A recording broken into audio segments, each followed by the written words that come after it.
परम आदरणीय मंच और मेरे मंच के जन परिजन, छोटे बड़ों को, सभी को मुंबई से कविता के इस छोटे से विद्यार्थी का सादर प्रणाम स्वीकार करें।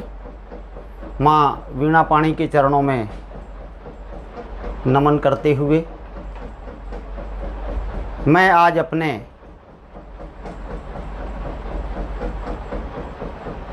आंगन में उपस्थित हूँ। आप सबका आदेश शिरोधार्य करते हुए कुछ टूटी फूटी जैसी भी माँ वीणा पाणी ने लिखवा दी हैं, या यूँ कहूँ कि माँ वीणा पाणी ने जो भी प्रसाद स्वरूप दे दिया है वह आप आज सबके आपके समक्ष रखने का प्रयास करूँगा। पुनः आप सभी का एक विशाल परिवार एकल काव्य पाठ मंच, बड़ी शुभ घड़ी है मित्रों। जैसे हम आप सब कहते हैं कि समय चक्र घूमता है, तो जो 5-6 वर्षों के बाद ये समय चक्र वापस आया है, ये हमारे लिए बड़ी खुशी की बात है, गौरव की बात है। और आप सभी का तहे दिल से स्वागत करता हूं, आप सभी को प्रणाम करता हूं, नमन करता हूं। शीघ्र सभी लोग जुड़ जाइए। हम समय जाया ना करते हुए काव्य पाठ की शुरुआत कर देंगे। एक एक का नाम लेने की मुझे आवश्यकता नहीं महसूस हो रही है, क्योंकि सब अपने परिवार के लोग हैं और मैं अपने परिवार के बीच में हूँ। हाँ, एक बात ज़रूर सूचित कर दीजिए मुझे, अगर मेरी आवाज़ आप लोगों तक पहुँच रही है। आदरणीय प्रहलाद पारिक जी, सुरेंद्र नवल जी भाई साहब, महावीर सिंह जी वीर जी, मैं बहुत बहुत स्वागत करता हूँ आप सबका। अगर मेरी आवाज़ आप तक पहुँच रही है तो मुझे सूचित कर दीजिए, क्योंकि मैंने माइक्रोफोन लगाया है, ईयरफोन लगाया नहीं है, तो कितनी आवाज़ आप तक क्लियर पहुँच रही है, नहीं पहुँच रही है, ज़रा मुझे सूचित कर दीजिएगा। और जैसा कि आदेश हुआ है, काव्य पाठ के उपरांत में 2 रचनाएं पटल पर पोस्ट करने का भी आदेश है, तो मैं काव्य पाठ के बाद में 2 रचनाएं पटल पर ज़रूर पोस्ट कर दूंगा। सुरेंद्र नवल जी भाई साहब, मेरी आवाज़ पहुंच रही है आप तक?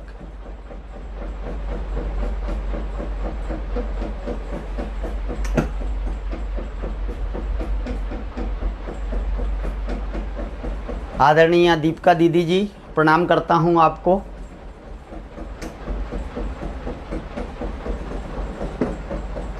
तो अगर आप सबका आदेश है तो मैं शुरुआत करूं।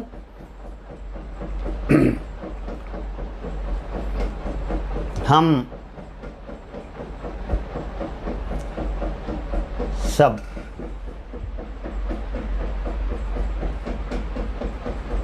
कहीं ना कहीं ये जो मित्रों, जो कविता का, साहित्य का रिश्ता होता है, बड़ा अटूट रिश्ता होता है, बड़ा अटूट रिश्ता होता है ये कविता का।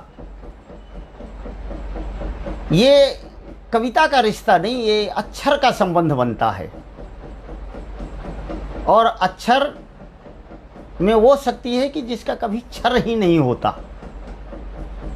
तो ये रिश्ते कभी तोड़े से भी नहीं टूट सकते हैं, कोई कितनी भी कोशिश कर ले, ऐसा मेरा मानना है।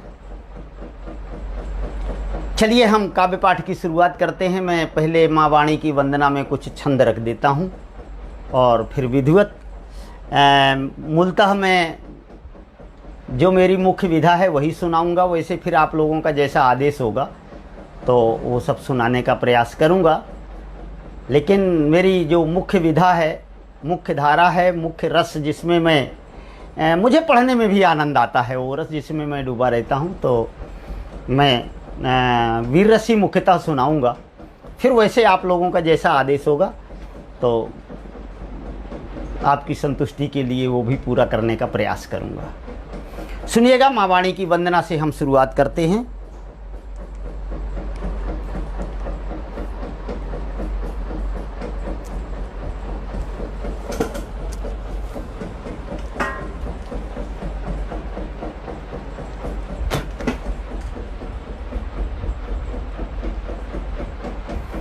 सभी लोग जुड़ जाएं, आनंद आएगा मुझे भी। मैं भी अपने परिवार के बीच में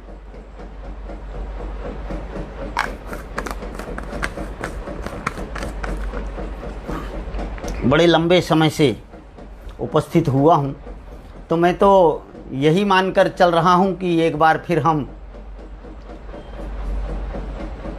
कलकत्ता जैसे एकल काव्य पाठ मंच के महासम्मेलन में पुनः मिल रहे हैं। मैं यही मानकर चल रहा हूं, और ये अगर महामारी की वजह से लॉकडाउन नहीं होता तो हो सकता है कि मुलाकातें भी अभी तक रूबरू हुई होती, तो हम आप सब लाइव सुन रहे होते, लेकिन लाइव ही है, आप सबका स्नेह मिल रहा है। चलिए शुरुआत करते हैं। आदेश मिल गया है मंच का। माँ वीणा पाणी के चरणों में कुछ छंद रखते हुए कि जय अंबिके जगदम्बिके जय शारदेश्वर दायिनी, जय अंबिके जगदम्बिके जय शारदेंबिके जगदम्बिके जय। मुझे तो ऐसा लगता है कि मोबाइल सही है। मैं थोड़ा सा साइड में हो जाता हूँ, अगर अब डायरेक्शन ठीक है तो बताइएगा, क्योंकि स्टैंड पे मोबाइल को लगाया है और मैं मोबाइल से 7-8 फुट की दूरी पर हूँ। तो अगर अभी डायरेक्शन आपको ठीक दिख रहा है तो फिर बताइएगा।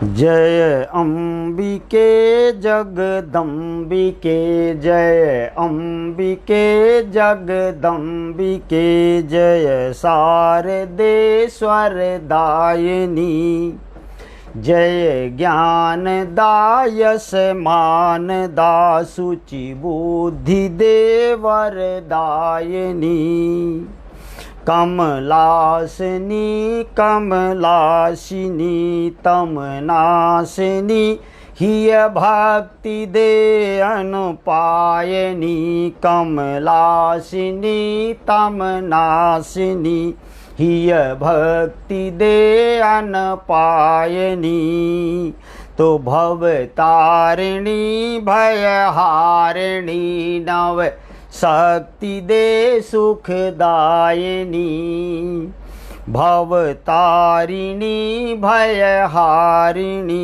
नव शक्ति दे नव शक्ति दे नव शक्ति दे सुखदायिनी। आदरणीय त्रिलोकी मोहन जी, बहुत बहुत स्वागत है आपका। और भी मेरे सभी परिजन लोग जल्दी जल्दी जुड़ते जाएं। मैं कोशिश करूंगा कि आप लोगों को भरपूर आनंद आज कविताओं का आप लोग ले सकें। नव शब्द दे नव छंद दे नव ताल दे नव ज्ञान दे, नव शब्द दे नव छंद दे नव ताल दे नव ज्ञान दे, नव तेज दे नव भाव दे नव राग दे वरदान दे, नव भाष्य दे रस हास्य दे नव सूर दे रस खान दे, तो नव गीत दे नव प्रीति दे नव छंद दे यश मान दे, नव गीत दे नव प्रीति दे नव छंद दे यश मान दे, माँ सार दे तम मार दे, माँ सार दे तम मार दे, कली काल में भिन्न सार दे, माँ सार दे तम मार दे, माँ सार दे तम मार दे, कली काल में भिन्न सार दे, जग ताप हर नव ज्योति भर नव तेज का संचार दे, मन रंजना दृग अंजना सूचि वंदना सुन प्यार दे, तो स्वर गुंजना भर व्यंजना मम कंठ को आधार दे, स्वर गुंजना भर व्यंजना मम कंठ को आधार दे,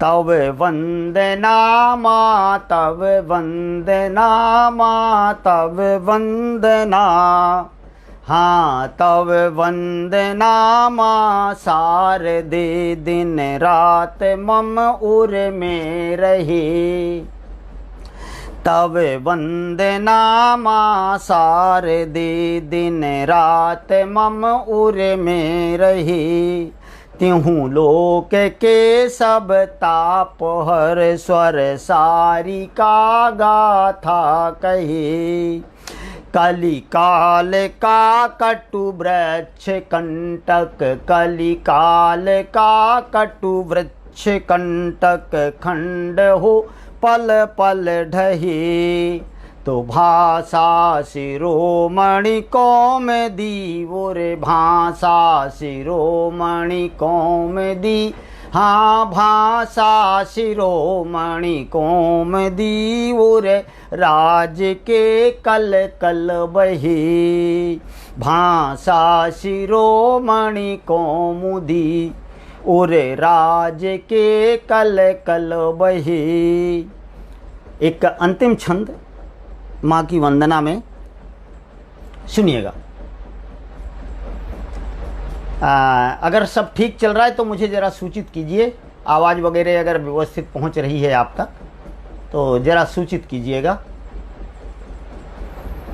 कि वरदायिनी धनदायिनी, वरदायिनी धनदायिनी, सुखदायिनी जग जीतिका, कमलासिनी जलवासिनी, मृदुभाषिनी हरि प्रीतिका, अरिमारिणी भवतारिणी भयहारिणी नवनीतिका, अरिमारिणी भवतारिणी भयहारिणी नवनीतिका, तो जग मोहिनी रस सोहिनी सुचि छंदिका हरि गीतिका, हाँ जग मोहिनी सुचि जग मोहिनी रस सोहिनी सुचि छंदिका हरि गीतिका, सुचि छंदिका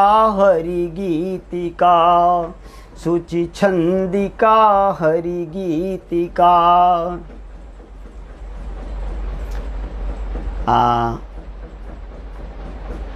मित्रों जरा सूचित कीजिए कि वीडियो चल रहा है या स्टॉप है, और भी पटल के सभी लोग यथाशीघ्र जुड़ जाएं।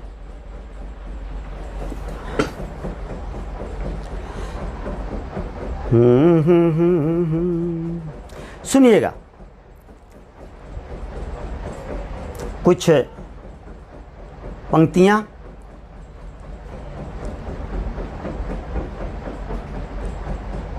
कि कवि का तो कुटुंब और घर हो जाती है कविता, कवि का तो कुटुंब और घर हो जाती है कविता, आपका प्यार पाकर अमर हो जाती है कविता, हमारे कंठ से निकलकर समाती जन हृदय में, तो एक दिन इतिहास की धरोहर हो जाती है कविता, तो एक दिन इतिहास की धरोहर हो जाती है कविता।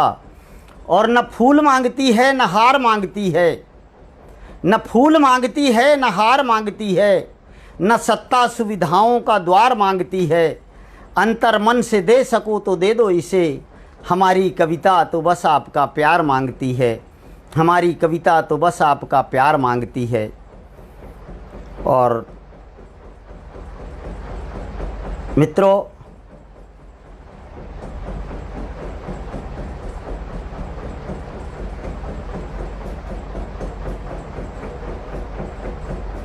यदि आप सब लोग सुन रहे हैं तो ज़रा मुझे एक कमेंट करके बता दीजिएगा।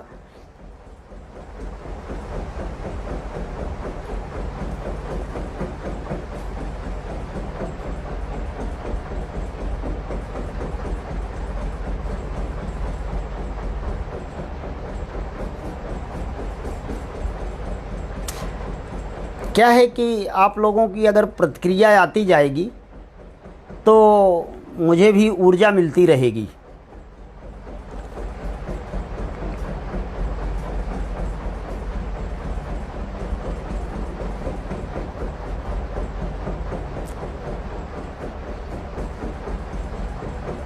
आदरणीय प्रहलाद पारिक जी और सुरेंद्र नवल जी, भाई साहब, दीपिका दीदी जी, आप कोई मुझे सूचित कीजिए कि मेरी आवाज़ आप तक पहुंच रही है, आप सब लोग सुन रहे हैं।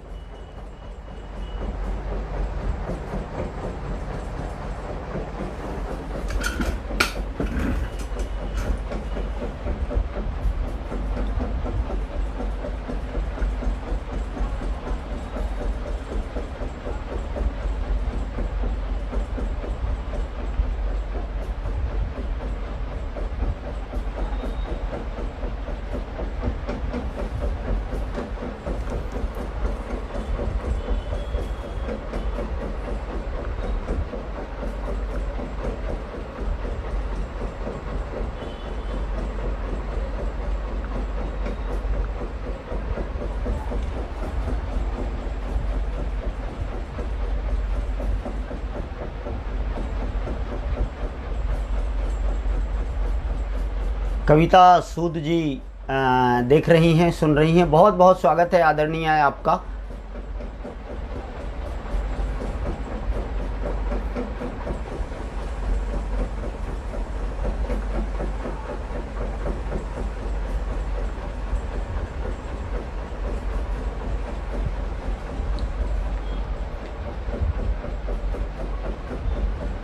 मित्रों, यदि कोई टेक्निकल समस्या है तो आप लोग मुझे सूचित कर दीजिए, क्योंकि आपकी प्रतिक्रिया नहीं आ रही, इसलिए मुझे लग रहा है कि कहीं कोई टेक्निकल समस्या है क्या।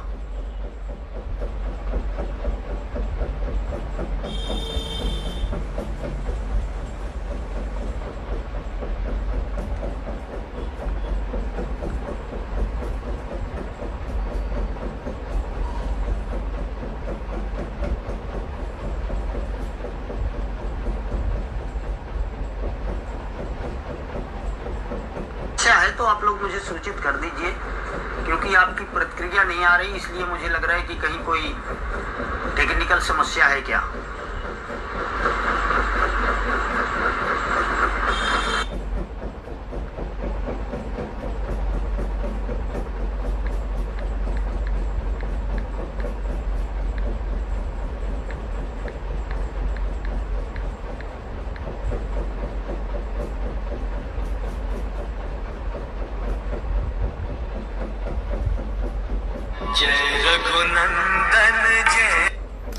हेलो,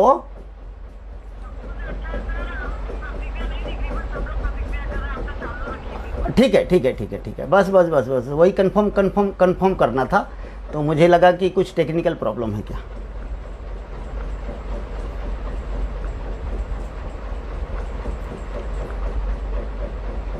चलिए मित्रों, माँ वाणी की वंदना के बाद मैं चाहता हूँ कि एक राष्ट्र वंदना हम करें और बस उसी यहीं से काव्य पाठ की शुरुआत करते हैं। 4-5 मिनट का समय जाया गया हुआ है अपना, तो आप लोग बिल्कुल चिंता मत करिए, उसकी मैं ज़रूर भरपाई कर दूंगा।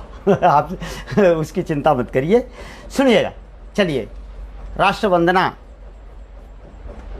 की एक रचना रख रहा हूँ कि रुदांत कंठ मातृभूमि वेदना पुकारती, रुदांत कंठ मातृभूमि वेदना पुकारती, रुदांत कंठ मातृभूमि वेदना पुकारती, प्रकोप दग्ध देश भक्ति भावना हुंकारती, वही सपूत धन्य भारती पुकारती जिसे, वही सपूत धन्य भारती पुकारती जिसे, अखंड सत्य धर्म साधना संवारती जिसे, वही सपूत धन्य भारती पुकारती जिसे, अखंड सत्य धर्म साधना संवारती जिसे, तो करें पुनीति कर्म जिंदगी संवारते चले, करें पुनीति कर्म जिंदगी संवारते चले, सुहासिनी सुभासिनी सदा पुकारते चले, सुहासिनी सुभासिनी सदा पुकारते चले,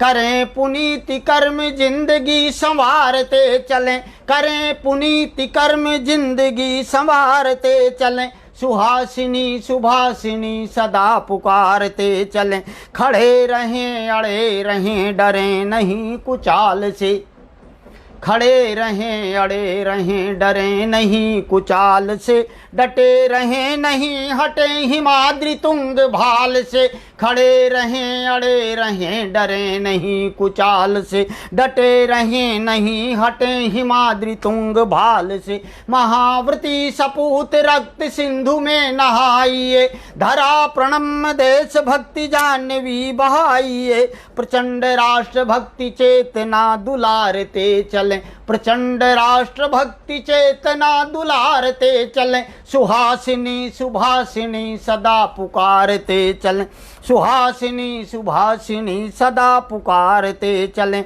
जड़ें उखाड़ दें गड़ी हुई अथाह भ्रांति की, जड़ें उखाड़ दें गड़ी हुई अथाह भ्रांति की, दहाड़ते चले चलें जला मसाल क्रांति की, जड़ें उखाड़ दें गड़ी हुई अथाह भ्रांति की, दहाड़ते चले चलें जला मसाल क्रांति की, अपूर्ण है स्वतंत्रता अपूर्ण शांति माल है, अपूर्ण सुप्त संविधान जीर्ण राष्ट्र भाल है, प्रशस्त मार्ग क्रांति दूत हो हुंकारते चलें, प्रशस्त मार्ग क्रांति दूत हो हुंकारते चलें, सुहासिनी सुभासिनी सदा पुकारते चलें, सुहासिनी सुभासिनी सदा पुकारते चलें, अनादि धैर्यवान हैं अजेय हैं निशंक हैं, अनादि धैर्यवान हैं अजेय हैं निशंक हैं, प्रचंड तप्त सूर्य हैं पयोधि हैं मयंक हैं,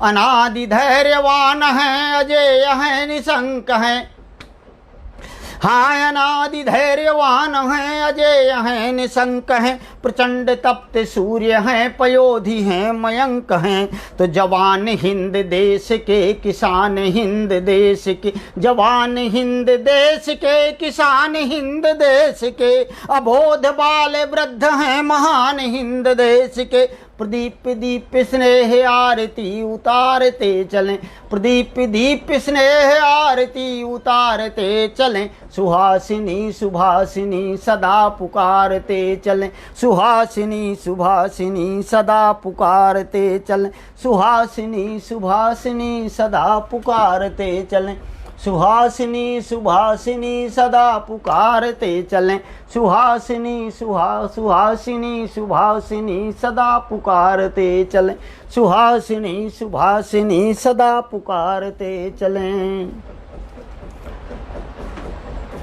चलिए मित्रों, आदरणीय दीपिका जी ने फ़ोन करके मुझे सूचित किया है कि सब ठीक चल रहा है, आप कविता पाठ करते जाइए।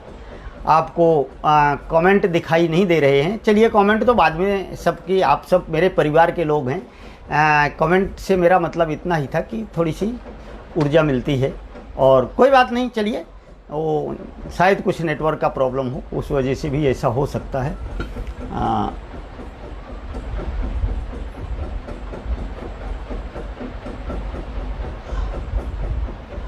तो सुनिएगा, चलिए एक कविता और रख रहा हूं। इस कविता का शीर्षक ही कविता है। आदरणीय दीदी प्रणाम। इस कविता का प्राण साहब की उपस्थिति हो गई। अब अभी तक तो खाली देह अपना काम कर रही थी, अब प्राण आए हैं। तो देह निर्जीव तुल्य होती है, जब तक प्राण नहीं है तो निर्जीव ही समझना चाहिए देह को। और अब प्राण साहब का आगमन हो गया है। तो सुनिएगा एक रचना कि त्याग बलिदान से कभी जीवन और मरण से निकलती है। आदरणीय आदर्शनी जी, बहुत बहुत स्वागत आपका। भाई महावीर सिंह जी, बहुत बहुत स्वागत आपका, बहुत बहुत आभार, बहुत बहुत अभिनंदन। आदरणीय कविता जी, सुनिएगा कविता कहाँ से निकलती है, कविता का उद्गम कैसे होता है, निवेदित करता हूँ कि त्याग बलिदान से कभी जीवन और मरण से निकलती है। त्याग बलिदान से कभी जीवन और मरण से निकलती है। त्याग बलिदान से कभी जीवन और मरण से निकलती है। कविता कलम से नहीं, कवि के अंतःकरण से निकलती है। त्याग बलिदान से कभी जीवन और मरण से निकलती है। कविता कलम से नहीं, कवि के अंतःकरण से निकलती है।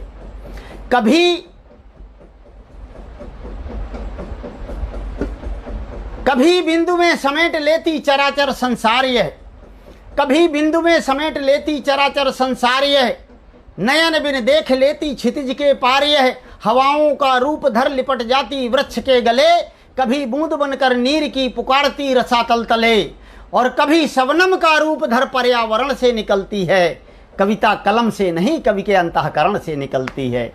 कविता कलम से नहीं, कवि के अंतःकरण से निकलती है। कविता कलम से नहीं, कवि के अंतःकरण से निकलती है। कविता का अगला पद देखिए कि शहरों का शोरगुल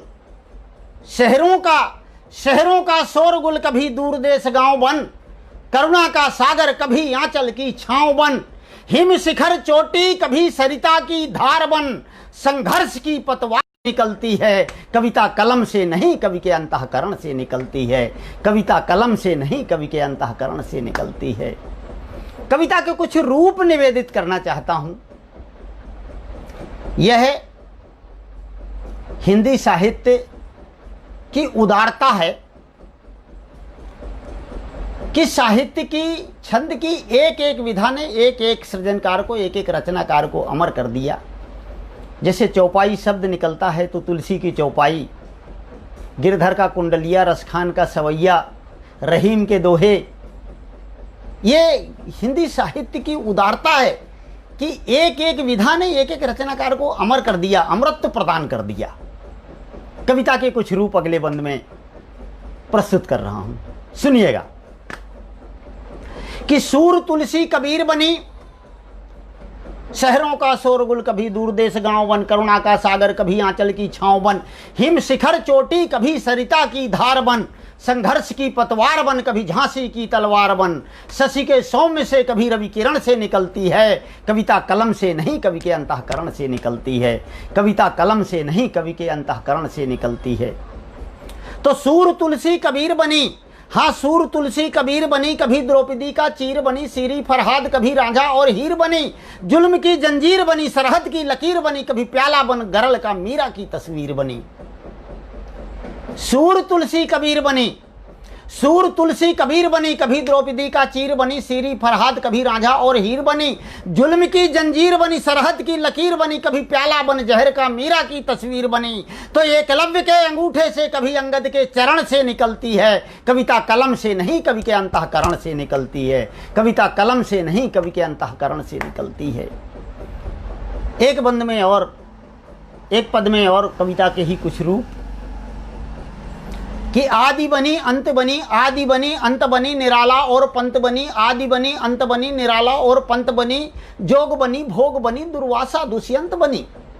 आदि बनी अंत बनी निराला और पंत बनी, जोग बनी भोग बनी दुर्वासा दुष्यंत बनी। हाँ, गीत गजल छंद बनी, विषमताओं का द्वंद बनी, ऋतुओं का श्रृंगार कभी मीन मोर मकरंद बनी।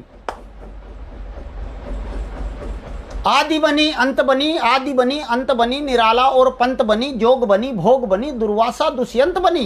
गीत गजल छंद बनी, गीत गजल छंद बनी, विषमताओं का द्वंद बनी, ऋतुओं का श्रृंगार कभी मीन मोर मकरंद बनी। और कामधेनु कल्प तरु और कल्पना के व्याकरण से निकलती है, कविता कलम से नहीं कवि के अंतःकरण से निकलती है। कविता कलम से नहीं कवि के अंतःकरण से निकलती है। कामधेनु कल्प तरु और कल्पना के व्याकरण से निकलती है, कविता कलम से नहीं कवि के अंतःकरण से निकलती है। कविता कलम से नहीं कवि के अंतःकरण से निकलती है। और हृदय सागर में हिलोर लेती नव सृजन की चेतना कभी। हृदय सागर में हाँ, हृदय सागर में हिलोर लेती नव सृजन की चेतना कभी। शब्द शब्द में होती जब प्रसोसी वेदना कभी। सर्वस्व भूल कर याद रहता लक्ष्य का वेदना कभी। कविता का रूप धर लेती कवि हृदय की संवेदना तभी। और दधीच की अस्थियों से कभी कवच और करण से निकलती है, कविता कलम से नहीं कवि के अंतःकरण से निकलती है। कविता कलम से नहीं कवि के अंतःकरण से निकलती है। कविता कलम से नहीं कवि के अंतःकरण से निकलती है। कविता कलम से नहीं कवि के अंतःकरण से निकलती है। मित्रों, बहुत अच्छा लग रहा है, बहुत स्नेह दे रहे हैं आप सब, बहुत ऊर्जा दे रहे हैं। और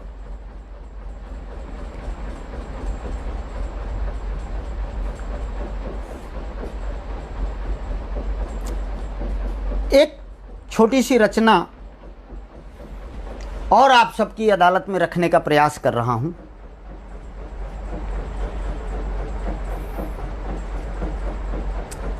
सुनिएगा। आज का अध्याय लिख तू, आज का अध्याय लिख तू, कल यही इतिहास होगा। आज का अध्याय लिख तू, कल यही इतिहास होगा। सांस की अंतिम घड़ी में कुछ न तेरे पास होगा। आज का अध्याय लिख तू, आज का अध्याय लिख तू, कल यही इतिहास होगा। आज का अध्याय लिख तू, कल यही इतिहास होगा। सांस की अंतिम घड़ी में कुछ न तेरे पास होगा। आंधियों के द्वार जाकर फिर नया दीपक जला। आंधियों के द्वार जाकर फिर नया दीपक जला। अस्थियों का दान देकर सृष्टि का कर दे भला। आंधियों के द्वार जाकर फिर नया दीपक जला। अस्थियों का दान देकर सृष्टि का कर दे भला। ठूंठ बनकर रह गया तो, ठूंठ बनकर रह गया तो जीवनी किस काम की। कालीमा लेकर जिएगा उम्र भर गुमनाम की। तो रात दिन तेरा जगत में हर तरफ उपहास होगा। आज का अध्याय लिख तू, कल यही इतिहास होगा। सांस की अंतिम घड़ी में कुछ न तेरे पास होगा। आज का अध्याय लिख तू, कल यही इतिहास होगा। रचना का अगला बंद देखिए कि मार्ग है कंटक भरा पर असंभव कुछ नहीं। मार्ग है कंटक भरा पर, मार्ग है कंटक भरा पर है असंभव कुछ नहीं। जीतने हैं युद्ध लाखों, एक पराभव कुछ नहीं। तू अकेला कब हुआ जब वेदवाणी साथ है। कीर्ति की यह यश पताका, कीर्ति की यह यश पताका आज तेरे हाथ है। हाँ, तू अकेला कब हुआ जब वेदवाणी साथ है। कीर्ति की यह यश पताका आज तेरे हाथ है। भूमि को कर साधना ग्रह, भूमि को कर साधना ग्रह, लक्ष्य तब आकाश होगा। आज का अध्याय लिख तू, कल यही इतिहास होगा। सांस की अंतिम घड़ी में कुछ न तेरे पास होगा। आज का अध्याय लिख तू, कल यही इतिहास होगा। रचना का पद देखिए कि भीष्म दुविधा में खड़ा है। भीष्म दुविधा में पड़ा है, क्या करूं इस मौन का। भीष्म दुविधा में पड़ा है, क्या करूं इस मौन का। एकलव्यों का चयन हो या चयन हो द्रोण का, पार्थ बनकर आज सुन ले कृष्णवाणी ध्यान से। कौरवों के झुंड लाखों हैं खड़े अभिमान से, जीत जाएगा समर जब तब तुझे आभास होगा। आज का अध्याय लिख तू कल यही इतिहास होगा, सांस की अंतिम घड़ी में कुछ न तेरे पास होगा। आज का अध्याय लिख तू कल यही इतिहास होगा। रचना का अंतिम पद निवेदित करता हूं, सुनिएगा कि न्याय पर अन्याय हावी हो रहा जब क्लेश से, न्याय पर अन्याय हावी हो रहा जब क्लेश से, न्याय पर अन्याय हावी हो रहा जब क्लेश से, धर्म बचता है नहीं तब शांति के संदेश से।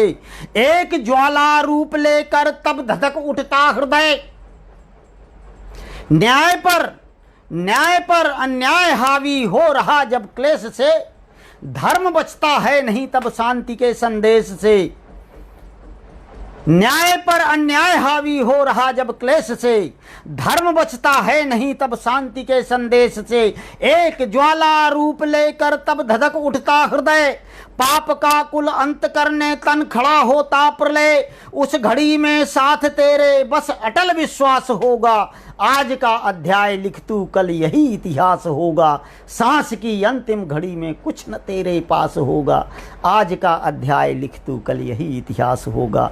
सांस की अंतिम घड़ी में कुछ न तेरे पास होगा, सांस की अंतिम घड़ी में कुछ न तेरे पास होगा, सांस की अंतिम घड़ी में कुछ न तेरे पास होगा। मैं समय है अभी अपने पास, जब तक आप लोग सुनना चाहेंगे कोई दिक्कत की बात नहीं है। मैं अब चलिए एक रचना और सुना देता हूं कविता से संदर्भित, तो उसके बाद 2-3 रचनाएं वीर रस की आप लोगों के समक्ष प्रस्तुत करूंगा। एक रचना और कविता को ही संदर्भित करती हुई। लोग कहते हैं या यूँ लगता है लोगों को कि कविता कर्म जो है बहुत आसान है। मैंने जो महसूस किया है मैं आप सबके समक्ष रखने का प्रयास करता हूँ। इस कविता कर्म से जुड़े हुए मैंने जो महसूस किया है वो आपके समक्ष रखने का प्रयास करता हूं। सुनिएगा कि दुर्गम राह नुकीले कांटे, दुर्गम राह नुकीले कांटे नग्न पैर से चलना है, दुर्गम राह नुकीले कांटे नग्न पैर से चलना है। दग्ध वेदना के सोलों पर जैसे मीन उछलना है, देकर अमीर जगत को सारा गरल पान खुद करना है। एक छोटी सी गागर में ज्यों गंगा सागर भरना है, देकर अमीर जगत को सारा गरल पान खुद करना है। एक छोटी सी गागर में जैसे गंगा सागर भरना है। माला लेकर शब्दों की एक माला लेकर सबरी जैसा जपना है। बड़ा कठिन है कविता करना, सूरज जैसा तपना है। बड़ा कठिन है कविता करना, सूरज जैसा तपना है। बड़ा कठिन है कविता करना, सूरज जैसा तपना है। बड़ा कठिन है कविता करना, सूरज जैसा तपना है। बंद सुनिएगा कि शब्द शब्द की ध्वनि तरंग से अनुपम कविता गूंजी है। जीवन भर की शब्द की पूंजी है। एक विषय के आ जाते ही नींद नयन से उड़ जाती, एक विषय के आ जाते ही, एक विषय के आ जाते ही नींद नयन से उड़ जाती। चलते चलते कभी चेतना अन्य दिशा पर मुड़ जाती। तो पात निपात हमें समझाता, पात निपात हमें समझाता, सांसों को तो खपना है।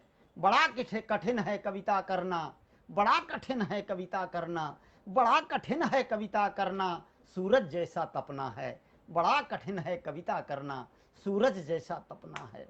बड़ा कठिन है कविता करना, सूरज जैसा तपना है। और क्या क्या विसंगतियां होती हैं,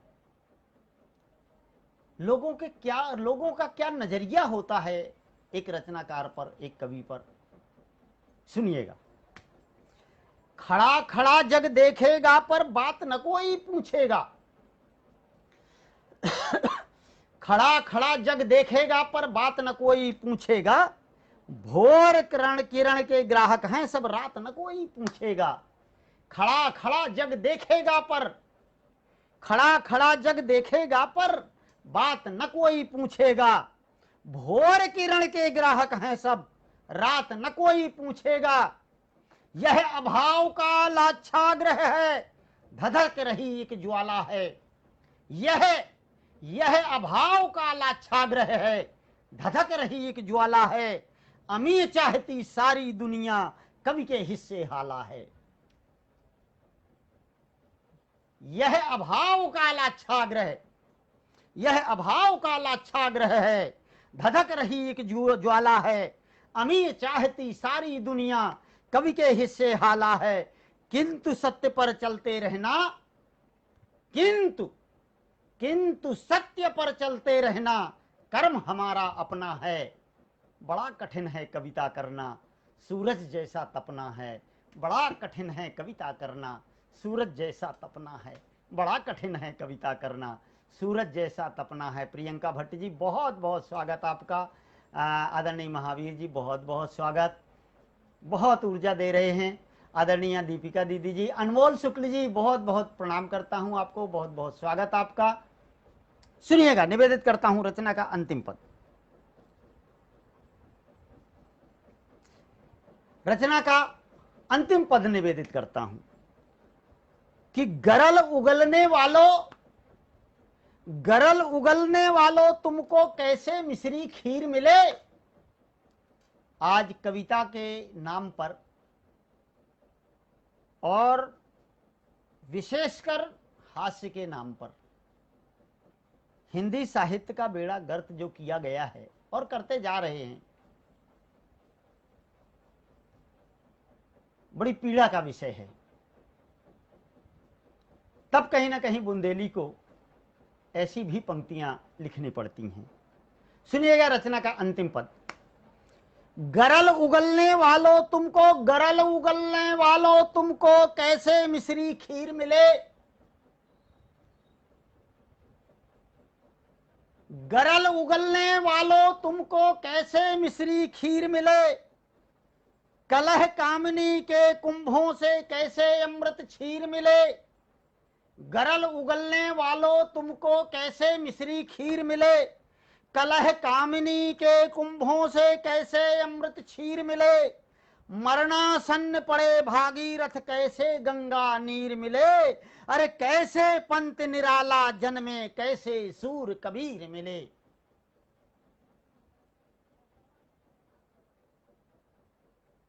मरणासन्न पड़े भागीरथ, गरल उगलने वालों तुमको कैसे मिश्री खीर मिले। कलह कामनी के कुंभों से कैसे अमृत क्षीर मिले। मरणासन्न पड़े भागीरथ कैसे गंगा नीर मिले। कैसे पंत निराला जन्मे कैसे सूर कबीर मिले। तो मुट्ठी में चांद जकड़ पाना 70-80% तथा कथित कवि तो इसी लालसा से कविता का नाम देकर जिस दुष्कर्म से जुड़े हैं कि जैसे चांद मुट्ठी में पकड़ लेना।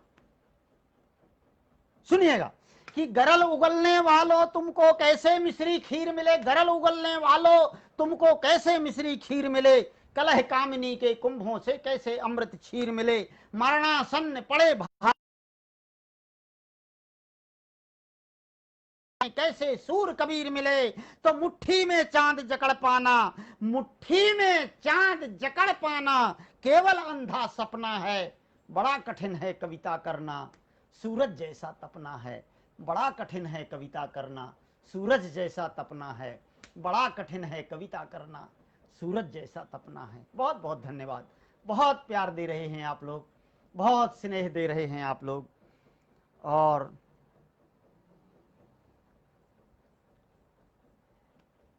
चलिए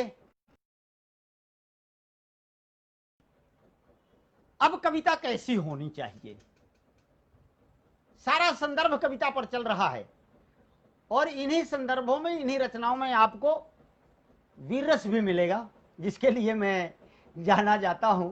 एक छाप लग गई है वीर रस की। आदरणीय सुरेंद्र नवल जी भाई साहब, बहुत बहुत स्नेह मिल रहा है, सभी लोगों का बहुत बहुत स्नेह मिल रहा है। आदरणीय जी बहुत बहुत प्रणाम करता हूं आपको। दीपिका दीदी जी बहुत बहुत प्रणाम। सुनिएगा, तो ये तो बातें हुई, तो कविता सृजन कैसा होना चाहिए सुनिएगा कि जिस रचना के शब्द शब्द में, जिस रचना के शब्द शब्द में मातृभूमि का वंदन हो, ऐसी कुछ रचनाएं होनी चाहिए। ऐसी कुछ रचनाएं होनी चाहिए। अपना अपना रस होता है, अपनी अपनी विचारधारा होती है, लेकिन मेरे अंदर जो रस समाया है उसको इंगित करते हुए, उद्धृत करते हुए कविता कैसी होनी चाहिए सुनिए। आदरणीय नवल जी भाई साहब कह रहे हैं हजल चाहिए, पक्का हजल सुना देंगे। फिलहाल अभी तो मैं दूसरे रंग में चल रहा हूं, बीच बीच में एक हजल जरूर सुना दूंगा। और क्योंकि समापन में देशभक्ति की कविता से ही, वीर रस की कविता से ही करूंगा, तो इतनी तो मुझे छूट होनी चाहिए कि समापन में वीर रस की कविता से ही करूंगा, लेकिन बीच में आपका आदेश है तो एक हजल जरूर सुना दूंगा। और फिर जब अपन रूबरू होंगे तब खूब हजलें सुनाएंगे आपको, कोई दिक्कत नहीं है। कविता मेरे हिसाब से कौन सी कविता अमरत्व को प्राप्ति करती है, कौन सी कविता अमरत्व को प्राप्त करती है, बस इसी तरह का कुछ मेरे भाइयों के बीच सारा परिवार है।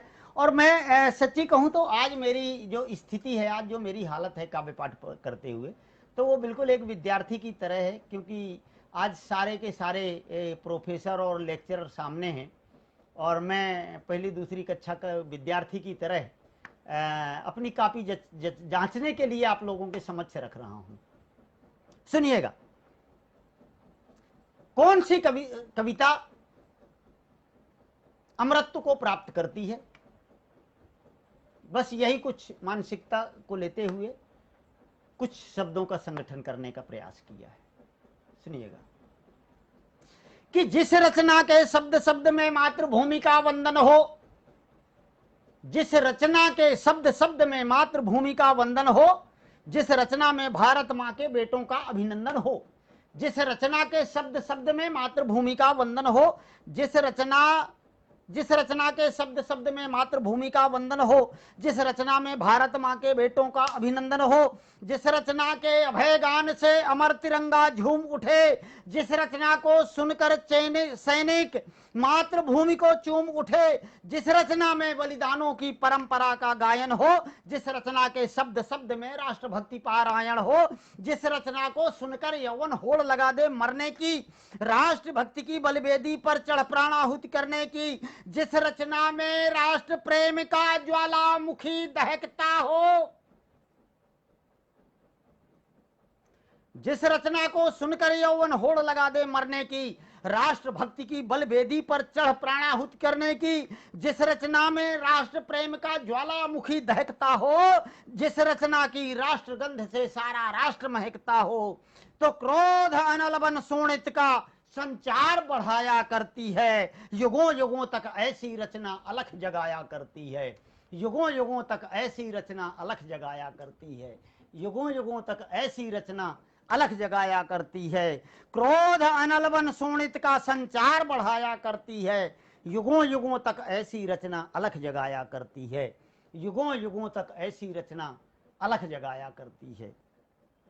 सुनिएगा, रचना का बंद सुनिए कि जिस रचना को सुनते ही भुज दंड फड़कने लग जाते, जिस रचना को सुनते ही भुजदंड फड़कने लग जाते, जिस रचना के शब्द नाद से वक्ष धड़कने लग जाते, जिस रचना के श्रवण मात्र से जागे जोश युवाओं में, जिस रचना के श्रवण मात्र से उबले रक्त सिराओं में, जिस रचना की एक गूंज सुन सौर पराक्रम जाग उठे, जिस रचना की एक गूंज सुन वैरी रण से भाग उठे, जिस रचना को सुनकर अबला रूप धरे रण चंडी का, काली और कराली बनकर सिर काटे पाखंडी का, जिस रचना को सुनकर दुश्मन थर थर थर थर कांप उठे, जिस रचना को सुनकर अबला रूप धरे रणचंडी का, काली और कराली बनकर सिर काटे पाखंडी का, अरे जिस रचना को सुनकर दुश्मन सर थर थर थर थर डोल उठे, जिस रचना को सुनकर अंबर हर हर हर हर बोल उठे,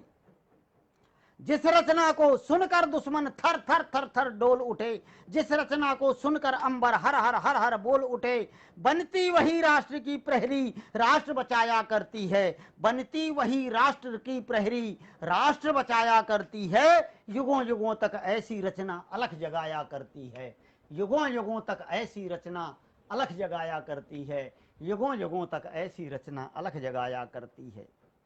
रचना का अगला पद निवेदित करता हूं, सुनिएगा। जय हो प्राण साहब की जय हो। आदरणीय लक्ष्मण रामानुज भाई साहब, बहुत बहुत स्वागत आपका, बहुत बहुत स्वागत।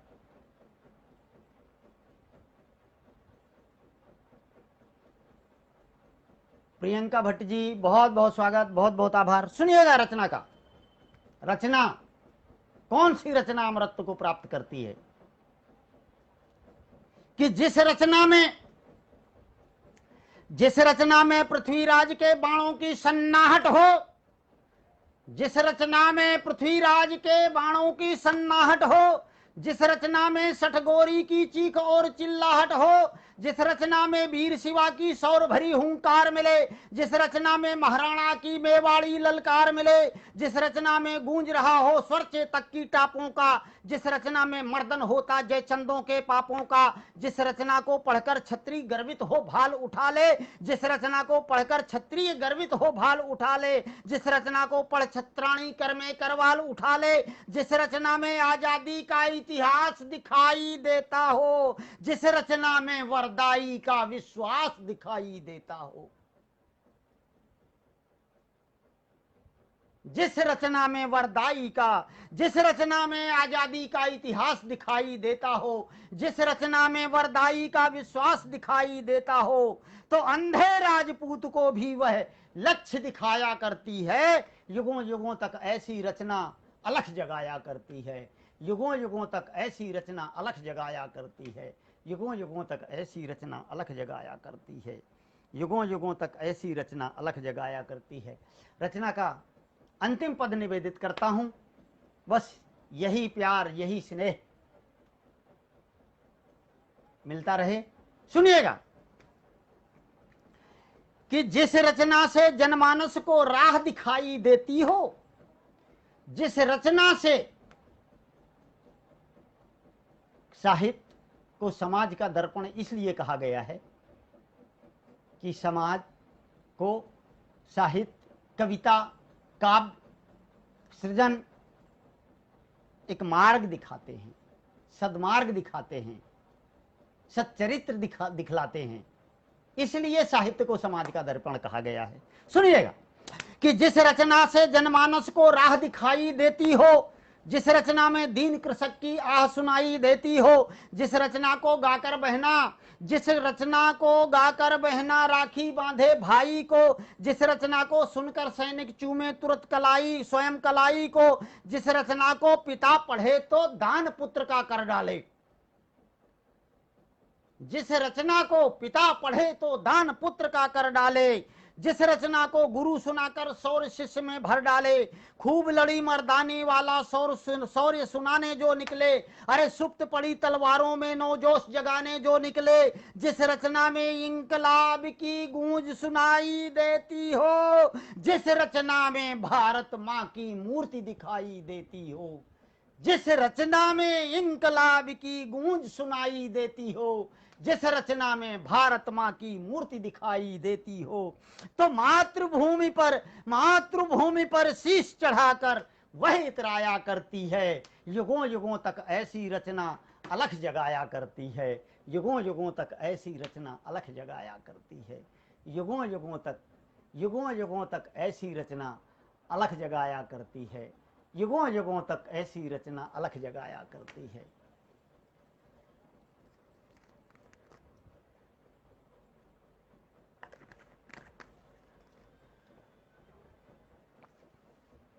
मित्रों,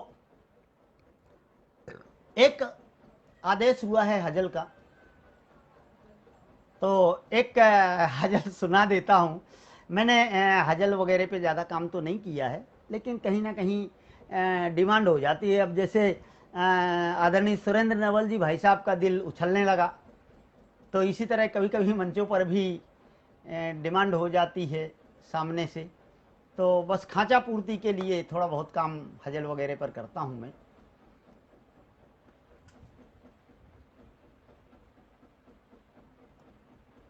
तो एक हजल सुना देता हूँ, उसके बाद एक दो रचनाएं तो मेरी पसंद की मैं सुनाने वाला हूँ, और फिर जैसा आप लोगों का आदेश होगा, जैसा समय होगा आप सबके पास में, मैं एक हजल सुनाने की कोशिश करता हूँ।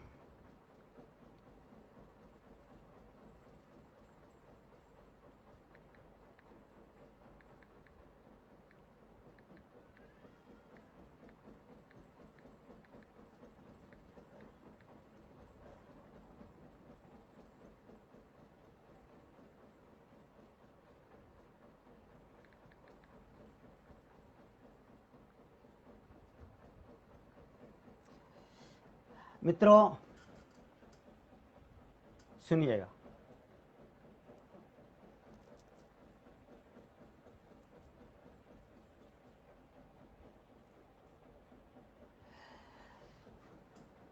एक निवेदन करना चाहता हूं कि अगर आज हमारे सहभागियों में कोई रचनाकारा, कोई कवित्री,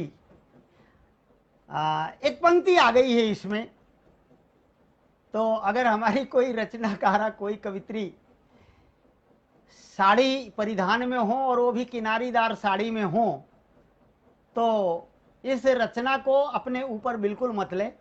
ये सिर्फ मनोरंजन के हिसाब से मैं प्रस्तुत कर रहा हूं। सुनिएगा।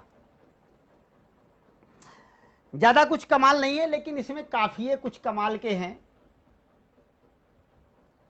सफारी कार के जैसी। देखिए, दरअसल होता यह है कि वीर रस का कभी जब किसी की प्रशंसा करेगा, वीर रस का रचनाकार, और जब किसी की प्रशंसा करता है तो वो इसी तरह की प्रशंसा करता है। अब ये किसी की प्रशंसा में लिख गए तो लिख गए कुछ पंक्तियां। सुनिएगा। महावीर सिंह जी भाई साहब, विशेष ध्यान चाहूंगा आपका, क्योंकि आप गजल के एकदम माहिर हैं, उस्ताद हैं। तो सुनिएगा। किसी की तारीफ में, किसी की प्रशंसा में, बहुत साल पहले, दरअसल एक बात और बता दूं, सच्चाई ये है कि ये मंच पर बैठे बैठे किसी कवित्री की प्रशंसा में लिख गए थे। अब जो आज मुझे सुरेंद्र जी भाई साहब के आदेश पर सुनाना पड़ रहा है, नहीं तो ये मैं ज्यादातर संचालन वगैरह में प्रयोग कर लिया करता हूं। सुनिएगा कि सफारी कार के जैसी नायिका बैठी है। मैं नायिका के गुणों का वर्णन कर रहा हूं। सफारी कार के जैसी चकाचक आप लगती हो। सफारी कार के जैसी चकाचक आप लगती हो, किनारीदार साड़ी में झकाझक आप लगती हो। सफारी कार के जैसी चकाचक आप लगती हो, किनारीदार साड़ी में झकाझक आप लगती हो। उड़ी है नींद आंखों से, हुआ है चैन भी गायब। उड़ी है नींद आंखों से, हुआ है चैन भी गायब। ख्यालों में हथौड़े सी ठकाठक आप लगती। उड़ी है नींद आंखों से, हुआ है चैन भी गायब। ख्यालों में हथौड़े सी ठकाठक आप लगती हो। और निगाहे नूर में बेशक कयामत ही कयामत है। निगाहे नूर में, निगाहे नूर में बेशक कयामत ही कयामत है। भड़क जाता कभी सोला भका भक आप लगती हो। भड़क जाता कभी सोला भका भक आप लगती हो। कभी कतरा कभी दरिया कभी बादल कभी शबनम।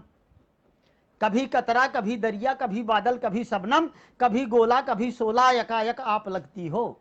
कभी कतरा कभी दरिया कभी बादल कभी शबनम। कभी गोला कभी सोला यकायक आप लगती हो। और किए हैं कत्ल लाखों अब रहम खाओ गरीबों पे। किए हैं कत्ल लाखों, किए हैं कत्ल लाखों अब रहम खाओ गरीबों।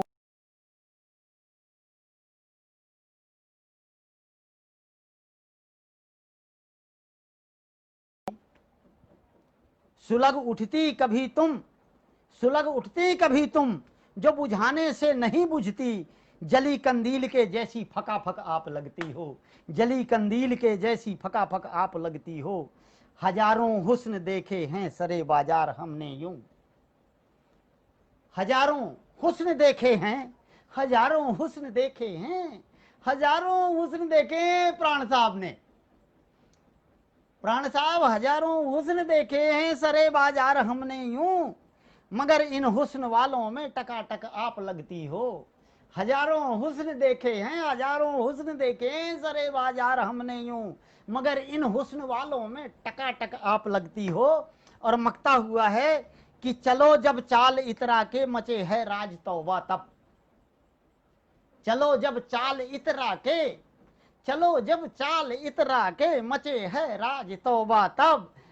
तो रेल के जैसी धका धक आप लगती हो। चलो मकता मकता मकता सुनिएगा कि चलो जब चाल इतरा के, चलो जब चाल इतरा के मचे है राज तौबा तब। दुरंतो रेल के जैसी धका धक आप लगती हो। सफारी कार के जैसी चकाचक आप लगती हो। किनारीदार साड़ी में झकाझक आप लगती हो। किनारीदार साड़ी में झकाझक आप लगती हो। मित्रों, ये आदेश था, मैंने आदेश का पालन किया। ये मत समझ लीजिए कि बच्चा बहक गया है। ये मत समझ लीजिए कि बच्चा बहक गया है। तो ये सिर्फ आपके आदेश का पालन करने के लिए मैंने सुनाया। चलिए अब मैं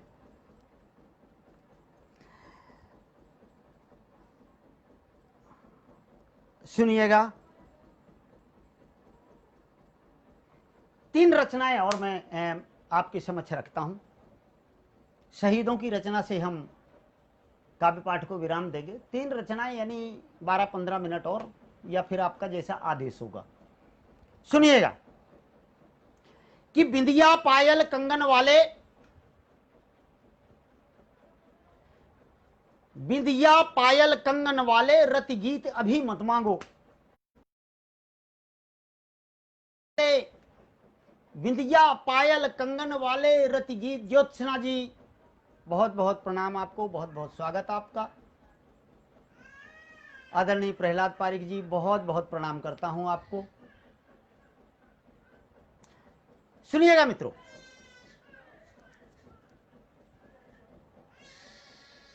कि बिंदिया पायल कंगन वाले रति गीत अभी मत मांगो। बिंदिया पायल कंगन वाले, बिंदिया पायल कंगन वाले रति गीत। सुप्त पड़ी तलवारों से तुम कहो भवानी जागो। भारत माँ के बेटे होकर मत क्रंदन स्वीकार करो। अनाचार है बढ़ा देश में कर गर्जन हुंकार भरो। राणा और शिवा का पौरुष पढ़ना और पढ़ाना है। पन्ना माँ की त्याग बेल को आगे हमें बढ़ाना है। रक्त नहाया चंदन का सौ तुमसे कुछ मांग रहा है। मातृभूमि की आहें सुनकर अब तक वह जाग रहा है। हाड़ौती के शीश दान की परंपरा दोहरानी है। भामा जैसी दानवीरता बच्चों को सिखलानी है। तो जौहर ज्वाला को मत सींचो, जौहर ज्वाला को मत सींचो, उसको और धधकने दो। प्रणय गीत फिर कभी लिखूंगा, अभी आग ही लिखने दो। प्रणय गीत फिर कभी, अभी आग ही लिखने दो। प्रणय गीत फिर कभी लिखूंगा, अभी आग ही लिखने दो। प्रणय गीत फिर कभी लिखूंगा, जौहर ज्वाला को मत सींचो, उसको और धधकने दो। प्रणय गीत फिर कभी लिखूंगा, अभी आग ही लिखने दो। प्रणय गीत फिर कभी लिखूंगा, अभी आग ही लिखने दो। सुनिएगा कि मूक समर्पण कर देने से अधिकार नहीं मिल पाते। मूक समर्पण कर देने से, मूक समर्पण कर देने से, हां, मूक समर्पण कर देने से अधिकार नहीं मिल, सभी सूरमा झुक जाते। मूक समर्पण कर देने से अधिकार नहीं मिल पाते, साहस और शौर्य के सम्मुख सभी सूरमा झुक जाते। एक गाल पर पड़े तमाचा दूजे पर तुम मत खाना।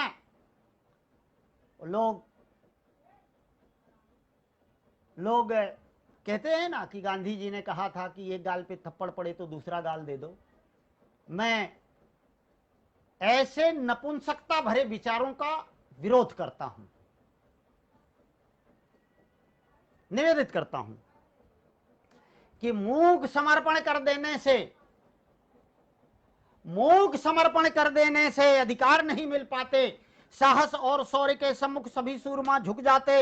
एक गाल पर पड़े तमाचा तुम दूजे पर मत खाना, हाथ उठाने वाले का तुम शीश काट कर घर लाना। गांधी के सिद्धांत पढ़ो पर शेखर को भी याद रखो, बनो शांति के वाहक लेकिन सीने में फौलाद रखो। गांधी के सिद्धांत पढ़ो पर शेखर को भी याद रखो, बनो शांति के वाहक लेकिन सीने में फौलाद रखो। शांति मंत्र के जपने वालों दमन सूर्य का जारी है, शांति मंत्र के जपने वालों दमन सूर्य का जारी है। आज किसी की बारी है, कल और किसी की बारी है। समर शेरनी उस दुर्गा की तुम शौर्य कहानी पढ़ लो, इतिहास नया गढ़ने वाली गाथा मर्दानी पढ़ लो। सुप्त पड़ी तलवारों को अब, सुप्त पड़ी तलवारों को अब भर हुंकार खनकने दो। प्रणय गीत फिर कभी लिखूंगा, अभी आग ही लिखने दो। सुप्त पड़ी तलवारों को अब भर हुंकार खनकने दो, प्रणय गीत फिर कभी लिखूंगा, अभी आग ही लिखने दो। रचना का अगला बंद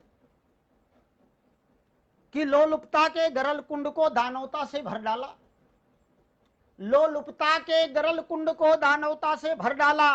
भारत माँ के शुभ्र भाल को किसने रक्तिम कर डाला। सोने की चिड़िया को देखो नोच नोच कर खाते हैं, सोने की चिड़िया को देखो नोच नोच कर खाते हैं। तड़प रहा है भूखा भारत, लुच्चे मौज मनाते हैं। रात दिवस है नाता जिनका सीमा की रखवाली से, उनका स्वागत होते देखा डंडे पत्थर गाली से।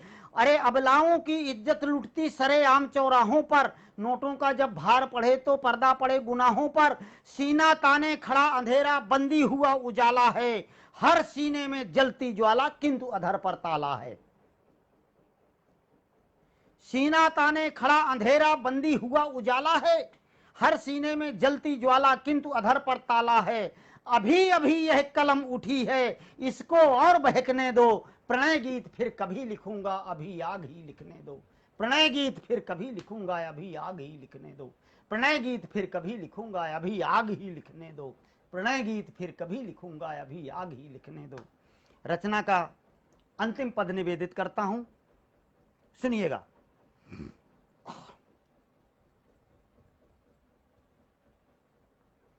इतिहास उठाकर पढ़ लेना, इतिहास उठाकर पढ़ लेना, यह भारत सिरमौर रहा।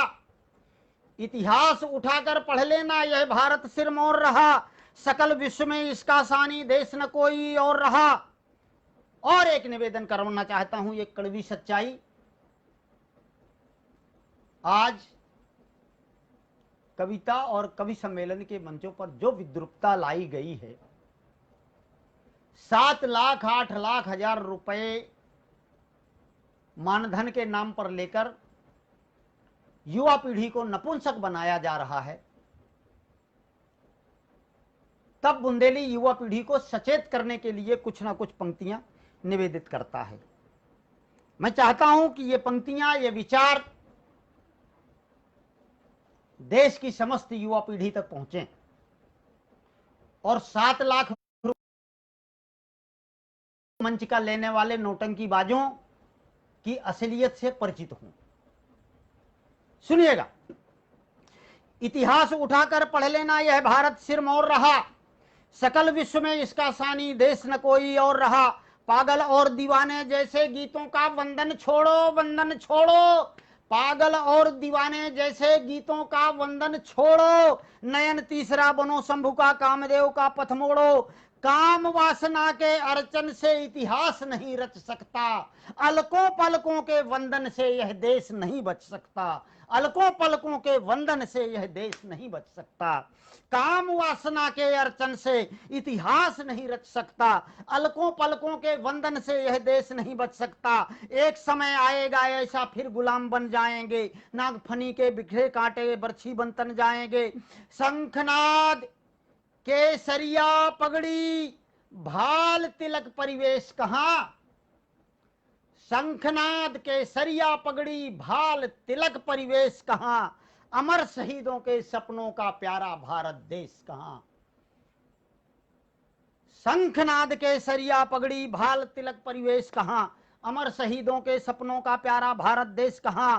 तो आजादी की नवल बधू को, आजादी की नवल बधू को अब मत और सिसकने दो, प्रणय गीत फिर कभी लिखूंगा अभी आग ही लिखने दो, प्रणय गीत फिर कभी लिखूंगा अभी आग ही लिखने दो, प्रणय गीत फिर कभी लिखूंगा अभी आग ही लिखने दो, प्रणय गीत फिर कभी लिखूंगा अभी आग ही लिखने दो, प्रणय गीत फिर कभी लिखूंगा अभी आग ही लिखने दो। आदरणीय संध्या जी, आदर्शनी जी, त्रिलोकी जी, भाई साहब, बहुत बहुत आप सबको प्रणाम, बहुत बहुत स्वागत आपका, बहुत बहुत अभिनंदन। मुझे सूचित कीजिए कि समय अपने पास में कितना है। मैं चाहता हूं कि एक दो रचनाएं आपके समक्ष और रखूं, उसके बाद आपका जैसा आदेश होगा।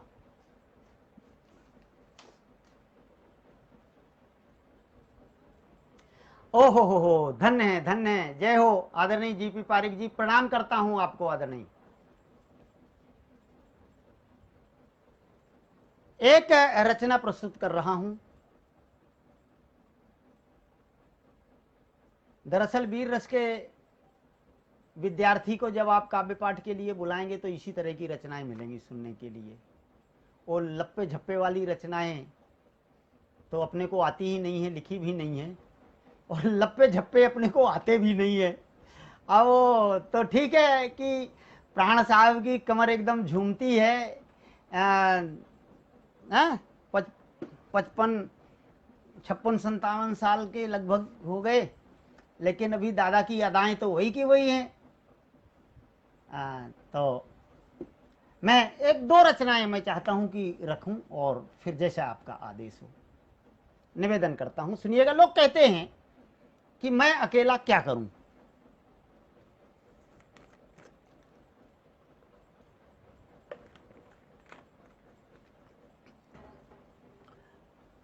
लोग कहते हैं कि मैं अकेला क्या करूं। मैं कुछ प्रमाण रखता हूं, कुछ शास्त्रों से, हमारे वेदों से, कुछ इतिहास से, कुछ आजादी के आंदोलन से। तो जब कोई चाह लेता है तो एक अकेला भी बहुत कुछ कर जाता है। मुझे प्रसंग याद आता है कि कुरुक्षेत्र के मैदान में, वहां तो सिर्फ एक कहने वाला था और एक सुनने वाला। वहां कहां कवि सम्मेलन के जैसा हजारों तालियां बजाने वाले लोग थे, ना वहां ये मोटे मोटे लिफाफे थे। वहां तो एक कह रहा था और एक सुन रहा था। लेकिन कहने का तात्पर्य है कि जब किसी की बात को कोई एक अकेला भी ध्यान से सुन लेता है, उसका अनुसरण अनुकरण कर बैठता है, तो महाभारत जैसा युद्ध जीतता है, विजय श्री का तिलक भाल पर सजता है। तो मैं कुछ प्रमाण रखता हूं रचना के माध्यम से कि एक ने भी बहुत बड़ा काम किया है। पूरी की पूरी रचना बस एक के प्रसंग पर निर्भर है। निवेदन करता हूं आप सबका यही प्यार बना रहे, यही स्नेह बना रहे। सुनिएगा कि एक किरण के आ जाने से ही घना कोहरा छट जाता,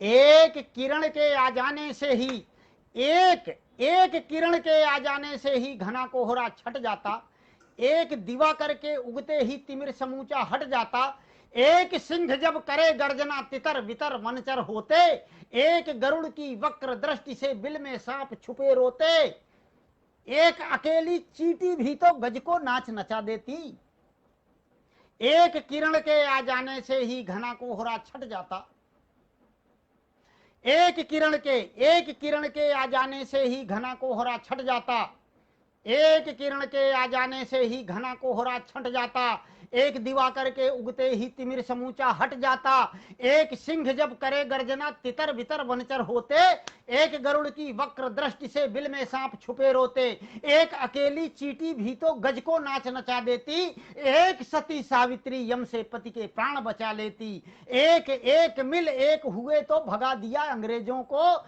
एक एक मिल एक हुए तो भगा दिया अंग्रेजों को, फटी लंगोटी नहीं मिली थी उन गोरे रंगरेजों को, तो फैला हाथ हमारा जिस दिन, ये फैला हाथ हमारा जिस दिन मुट्ठी बन तन जाएगा, भारत माँ का बच्चा बच्चा भगत सिंह बन जाएगा।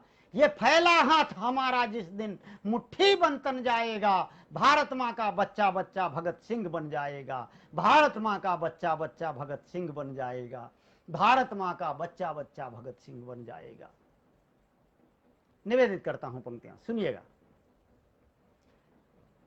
चलिए हम त्रेता सतयुग की ओर चलते हैं, कुछ वहां से उदाहरण। एक अकेले परशुराम ने सहस भुजाएं काटी थीं, एक अकेले परशुराम ने सहस भुजाएं काटी थीं, नागफनी की शाखों जैसे खंड खंड कर छांटी थी, एक अकेले हनुमान ने आग लगा दी लंका में, 10 मुख के मुख पर काली सी झाग लगा दी, अकेला गिद्ध जट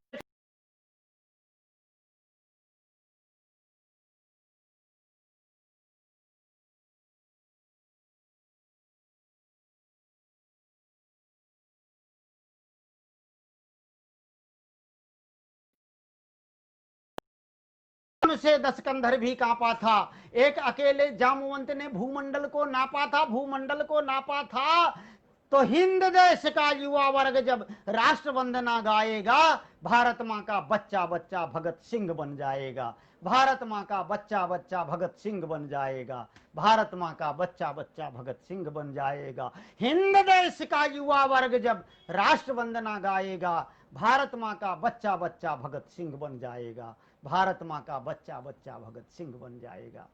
आइए द्वापर युग की ओर चलते हैं। द्वापर युग से कुछ उदाहरण कि एक अकेले वासुदेव ने गिर गोवर्धन उठा लिया, एक अकेले वासुदेव ने गिर गोवर्धन उठा लिया, एक अकेले वासुदेव ने गिर गोवर्धन उठा लिया, एक घड़ी में इंद्रदेव का दंभ समूचा मिटा दिया, एक तीर से ही अर्जुन के आंख बीन की फूटी थी, एक अकेले वासुदेव ने गिर गोवर्धन उठा लिया, एक घड़ी में इंद्रदेव का दंभ समूचा मिटा दिया, एक तीर से ही अर्जुन के आंख मीन की फूटी थी, एक भीष्म के कारण रण में कृष्ण प्रतिज्ञा टूटी थी, एक अकेले भीमसेन ने कीचक को संघारा था, एक वज्र से अश्वत्थामा कुंजर रण में मारा था, एक अकेले अभिमन्यु ने चक्रव्यूह को भेद दिया, और एक तीर से बर्बरीक ने पत्ता पत्ता छेद दिया, एक अकेले अभिमन्यु ने चक्रव्यूह को भेद दिया, एक तीर से बर्बरीक ने पत्ता पत्ता छेद दिया, तो चाणक्य सरीखा नीति पुरुष जब शिखा खोल लहराएगा, एक अकेले अभिमन्यु ने चक्रव्यूह को भेद दिया, एक तीर से बर्बरीक ने पत्ता पत्ता छेद दिया, तो कर्ण सरीखा कोई दानी जब कुंडल कवच लुटाएगा, भारत माँ का बच्चा बच्चा भगत सिंह बन जाएगा, भारत माँ का बच्चा बच्चा भगत सिंह बन जाएगा, भारत माँ का बच्चा बच्चा भगत सिंह बन जाएगा। सुनिएगा, चलिए इतिहास की ओर चलते हैं कि एक अकेले वीर शिवा ने नाच नचाया मुगलों को, एक अकेले वीर शिवा ने नाच नचाया मुगलों को, एक अकेले महाराणा ने था खेल खिलाया मुगलों को, एक अकेली पन्ना माँ ने राणा वंश बचाया था, उदय सिंह की मृत्यु सेज पर अपना लाल सुलाया था। एक अकेले चेतक ने थी जान बचाई राणा की, एक अकेले भामा ने थी आन बचाई राणा की। वह एक वीर मर्दानी जब झांसी में ललकार उठी, रणभूमि में लगता जैसे रणचंडी हुंकार उठी। वह एक वीर मर्दानी जब झांसी में ललकार उठी, रणभूमि में लगता जैसे रणचंडी हुंकार उठी। तो चाणक्य सरीखा नीति पुरुष जब शिखा खोल लहराएगा, भारत माँ का बच्चा बच्चा भगत सिंह बन जाएगा। भारत माँ का बच्चा बच्चा भगत सिंह बन जाएगा। भारत माँ का बच्चा बच्चा भगत सिंह बन जाएगा। रचना का अंतिम पद, और हम 1857 की क्रांति की ओर चलते हैं, वहां से कुछ उदाहरण लाया हूं, निवेदन करता हूं, सुनिएगा। कि एक अकेला मंगल पांडे कर गर्जन हुंकारा था, एक अकेला मंगल पांडे कर गर्जन हुंकारा था, अंग्रेजी सत्ता के मुख पर प्रथम तमाचा मारा था। एक अकेले ऊधम सिंह ने डायर को जा ठोंक दिया। एक अकेला मंगल पांडे कर गर्जन हुंकारा था, एक अकेला मंगल पांडे कर गर्जन हुंकारा था, अंग्रेजी सत्ता के मुख पर प्रथम तमाचा मारा था। एक अकेला मंगल पांडे कर गर्जन हुंकारा था, अंग्रेजी सत्ता के मुख पर प्रथम तमाचा मारा था। एक अकेले ऊधम सिंह ने डोआयर को जा ठोंक दिया, एक अकेले शेखर ने था घोरों का दल रोक दिया। तो जाति धर्म के झगड़े छोड़ो, इनसे देश बड़ा है, अमर शहीदों के बलबूते यह भारत देश खड़ा है। एक अकेले चल देने से पीछे लोग चला करते, और एक दीप की दिव्य ज्योति से लाखों दीप जला करते। एक अकेला मंगल पांडे कर गर्जन हुंकारा था, अंग्रेजी सत्ता के मुख पर प्रथम तमाचा मारा था।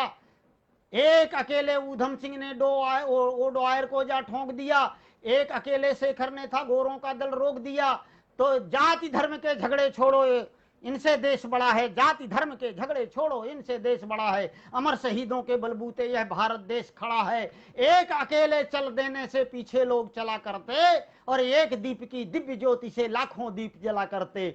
तो संत विवेकानंद पुनः इस भारत भू पर आएगा, तो भारत माँ का बच्चा बच्चा भगत सिंह बन जाएगा। संत विवेकानंद पुनः इस भारत भू पर आएगा, तो भारत माँ का बच्चा बच्चा भगत सिंह बन जाएगा। भारत माँ का बच्चा बच्चा भगत सिंह बन जाएगा। भारत माँ का बच्चा बच्चा भगत सिंह बन जाएगा। मित्रों, यदि आपके पास समय है तो मैं 2 रचनाएं और सुनाना चाहता हूं। आज शिक्षक दिवस है, तो कहीं ना कहीं एक रचना, बड़ी मार्मिक रचना है, वो सुनाने का मन था, और उसके बाद एक शहीदों की वंदन की रचना सुना करके हम विराम लेते। तो आदरणीय प्राण साहब को प्रणाम करता हूं। जब तक प्राण है तब तक देह का अस्तित्व है, और खास बात यह भी है कि जब तक देह के अंदर है तब तक प्राण का भी अस्तित्व है।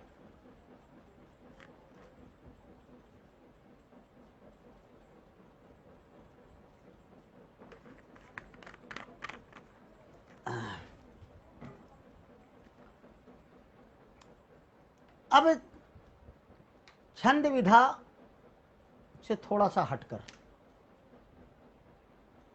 संभवतः ये रचना मेरी 1983 के दरमियान की है। उस समय छंदों पर इतना काम नहीं करता था मैं।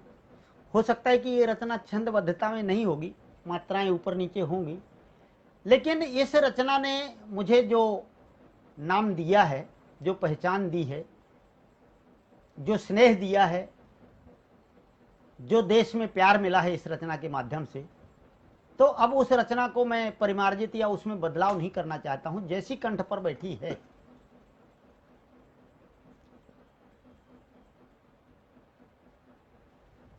उसी तरह से निवेदित करता हूं। आज शिक्षक दिवस है।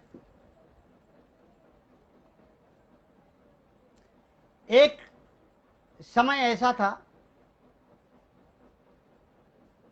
कि जब मैं आर्थिक परिस्थिति के कारण हायर सेकेंडरी पास करने के बाद कॉलेज में एडमिशन नहीं ले पाया था और 1 साल मेरा पूरा बर्बाद गया। वो पीड़ा कहीं ना कहीं उस समय थी, वो उभर कर आ गई थी, एक रचना बन गई थी। अतुकांत नहीं है, तुकांत है, लेकिन छंदबद्ध में नहीं है, बस भाव है, भावों का संप्रेषण है। 1983 में लिखा था। तो प्राण साहब लिख रहे हैं कि भूत विदेह होते हैं, तो यही तो अंतर है प्राण साहब। हम भूत के पक्षधर नहीं हैं, हम भभूत वाले के पुजारी हैं। भूत के पुजारी तो और लोग हुआ करते हैं, हम आप जैसे लोग तो भभूत वाले के पुजारी हैं। सुनिएगा, निवेदन करता हूं। हाँ भाई साहब, वही एकलव्य। एकलव्य शिक्षा में आज भी जो व्याप्त है शोषण की, अरे एक एक कोचिंग क्लास के लिए माँ बाप को 5-5 लाख, 10-10 लाख रुपए और 15-15 लाख रुपए देने पड़ते हैं। उसके बाद भी इस बात की कोई गारंटी नहीं है कि उनका बेटा कमा करके उतना पैसा तो रिकवरी कर लेगा जितना उनके माँ बाप ने उसमें खर्च किया है। मित्रों, एक अभिभावक, एक माता पिता अपने जीवन की एक एक कमाई की एक एक पाई अपने बेटे की पढ़ाई में खर्च कर देते हैं और अपने बेटे को हाथ में फाइल लेकर, बैग लेकर ऑफिस जाने के का इंतजार कि नौकरी लगेगी बेटे को और ऑफिस जाएगा। ऑफिस जाने का इंतजार तब तक करते हैं जब तक उनकी आंखों की रोशनी धीमी हो जाती है या चली जाती है, लेकिन बेटे को नौकरी नहीं मिलती। तब कहीं ना कहीं एक शिक्षित बेरोजगार की पीड़ा निकल कर आई। मैं रचना निवेदित करता हूं। इसके बाद में एक हम शहीदों को नमन करेंगे, देशभक्ति की रचना, और उसी से समापन कर देंगे। सुनिएगा। भूमिका सिर्फ इतनी है कि कॉलेज में एकलव्य नाम का नाटक मंचन हो रहा है। सारे पात्र विद्यालय के हैं, प्रिंसिपल और एकलव्य एक बेरोजगार छात्र है एमए पास, जो एकलव्य की भूमिका निभा रहा है। कॉलेज के प्रिंसिपल हैं जो द्रोणाचार्य की भूमिका निभा रहे हैं। बस यहीं से रचना शुरू हो रही है। सुनिएगा कि एक मंच पर एक नाटक दिखाया जा रहा था। एक मंच पर एक नाटक दिखाया जा रहा था। हर किरदार बखूबी से निभाया जा रहा था। द्रोणाचार्य बने थे कॉलेज के प्रिंसिपल विद्यानिवास।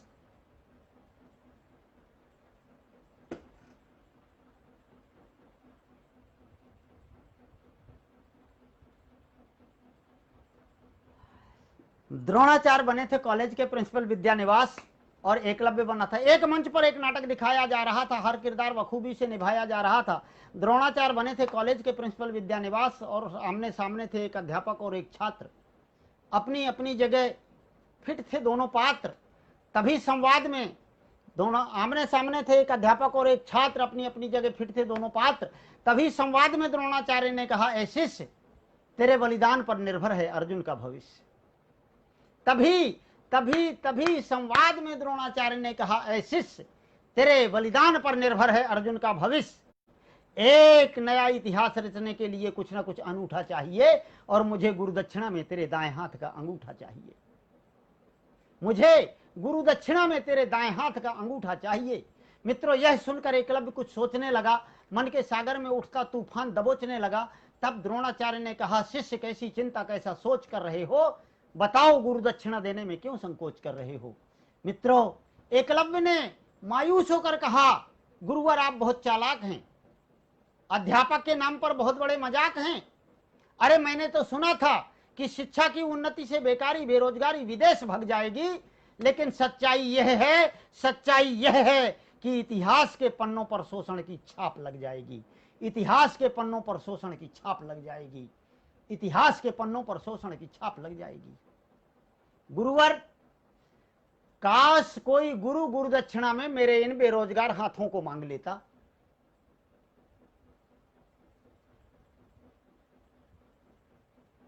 गुरुवर काश कोई गुरु दक्षिणा में मेरे इन बेरोजगार हाथों को मांग लेता और डोनेशन के रूप में इस कॉलेज के गेट पर टांग देता, जिन्हें देखकर एक गरीब बाप कॉलेज के गेट से वापस लौट जाता, अपने बेटे के एडमिशन के लिए बार बार चक्कर तो ना लगाता, और घर जाकर पत्नी से कहता, आज मैंने एक बाप होने का फर्ज निभाया है, तेरी ममता के हाथों को कटते कटते बचाया है, एक ना एक दिन इतिहास के पन्नों पर हमारे नाम आएंगे और अपने बेरोजगार बेटे के हाथ हमारी अर्थियां उठाने के काम आएंगे। अपने बेरोजगार बेटे के हाथ हमारी अर्थियां उठाने के काम आएंगे। अपने बेरोजगार बेटे के हाथ हमारी अर्थियां उठाने के काम आएंगे।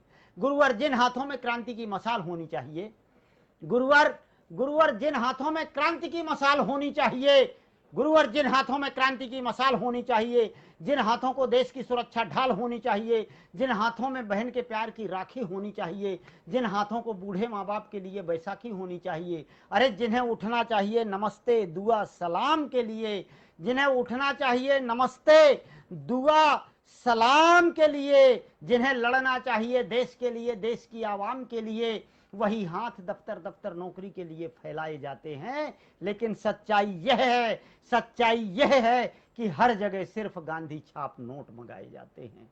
लेकिन सच्चाई यह है कि हर जगह सिर्फ गांधी छाप नोट मंगाए जाते हैं। काश की कोई गुरु दक्षिणा में मेरे इन बेरोजगार हाथों को मांग लेता और डोनेशन के रूप में कॉलेज के गेट पर टांग देता, जिन्हें देखकर एक गरीब बाप अपने कॉलेज के गेट से वापस लौट जाता, अपने बेटे के एडमिशन के लिए बार बार चक्कर तो ना लगाता, और घर जाकर पत्नी से कहता, मैंने एक बाप होने का फर्ज निभाया है, आज तेरी ममता के हाथों को कटते कटते बचाया है, एक ना एक दिन इतिहास के पन्नों पर हमारे नाम आएंगे, अपने बेरोजगार बेटे के हाथ हमारी अर्थियां उठाने के काम आएंगे। गुरुवर जिन हाथों में क्रांति की मशाल होनी चाहिए, गुरुवर जिन हाथों में क्रांति की मशाल होनी चाहिए, जिन्हें देश के लिए सुरक्षा ढाल होनी चाहिए, जिन हाथों में बहन के प्यार की राखी होनी चाहिए, जिन हाथों को बूढ़े माँ बाप के लिए बैसाखी होनी चाहिए, जिन्हें उठना चाहिए नमस्ते दुआ सलाम के लिए, जिन्हें लड़ना चाहिए देश के लिए, देश की आवाम के लिए, वही हाथ दफ्तर दफ्तर नौकरी के लिए फैलाए जाते हैं। लेकिन सच्चाई यह है कि हर जगह सिर्फ गांधी छाप नोट मंगाए जाते हैं। गुरुवर मैं भी इसी नौकरी की तलाश में भागते भागते थक गया हूं। अब मैं मील के पत्थर की तरह एक जगह रुक गया हूं। गुरुवर आज मैं बंधुआ मजदूर बनकर काम करता हूं, उसी से अपने बूढ़े माँ बाप का पेट भरता हूं। हाँ, ये मैं पास होकर भी खुद को अनपढ़ बताता हूं और वेतन के रजिस्टर पर यही अंगूठा तो लगाता हूं। एमए पास होकर भी खुद को अनपढ़ बताता हूं, वेतन के रजिस्टर पर यही अंगूठा तो लगाता हूं। गुरुवर आप मेरा अंगूठा मांगकर सिर्फ महाभारत रच पाएंगे, लेकिन एक बेरोजगार के कटे हुए हाथ तो देश का इतिहास लिख जाएंगे। जातिवाद साम्राज्यवाद के सीने पर लिख देंगे शोषण की कहानी, भ्रष्टाचार के मुंह पर लगा देंगे कालिक की अमिट निशानी। इसलिए गुरुवर आप मेरे अंगूठे के बजाय मेरे इन हाथों को मांग लीजिए और स्मृति चिन्ह जैसा इस कॉलेज के प्रांगण में टांग दीजिए, या कि फिर लटका दीजिए किसी रोजगार कार्यालय के द्वार पर, जहां लाखों बेरोजगार खड़े हैं रोटी की कतार पर, जहां लाखों बेरोजगार खड़े हैं रोटी की कतार पर, जहां लाखों बेरोजगार खड़े हैं रोटी की कतार पर। गुरुवर आप मेरे अंगूठे के बजाय मेरे इन हाथों को मांग लीजिए और स्मृति चिन्ह जैसा इस कॉलेज के प्रांगण में टांग दीजिए, या कि फिर लटका दीजिए किसी रोजगार कार्यालय के द्वार पर, जहां लाखों बेरोजगार खड़े हैं रोटी की कतार पर, जहां लाखों बेरोजगार खड़े हैं रोटी की कतार पर। मित्रों, ये हमारे संस्कार हैं। हम शिक्षक दिवस मनाते हैं, तमाम ऐसे दिवस मनाते हैं, लेकिन कहीं ना कहीं हमारे देश की शिक्षा व्यवस्था में जो दीमक की तरह हमारे देश की शिक्षा व्यवस्था को चाट रहा है, वो भ्रष्टाचार भी व्याप्त है। ये उस समय की पीड़ा, मेरी पीड़ा, जन जन की पीड़ा बनकर उभरी, और इस पीड़ा ने मुझे एक अलग पहचान दिलाई उस दौर में। आज शिक्षक दिवस था, इसलिए इस रचना को मैंने रख दिया, नहीं तो अब मंचों पर तो कम ही पढ़ता हूँ। एक रचना निवेदित करता हूँ। हम सब, हमारे देखिए कि गलवान घाटी में युद्ध चालू है, पाकिस्तान अपना दाव खेल रहा है, वहाँ से च्याऊ म्याऊ अपना दाव खेल रहे। तो हम हमारे सैनिकों को नमन करने के लिए, माँ भारती को नमन करने के लिए, अमर शहीदों को, भारती के सपूतों को नमन करने के लिए एक रचना प्रस्तुत करने का साहस कर रहा हूं। सुनिएगा।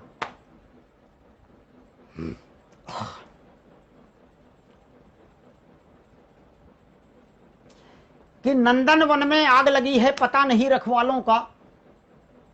नंदन वन में आग लगी है, पता नहीं रखवालों का। कैसे कोई करे भरोसा कपटी देश दलालों का।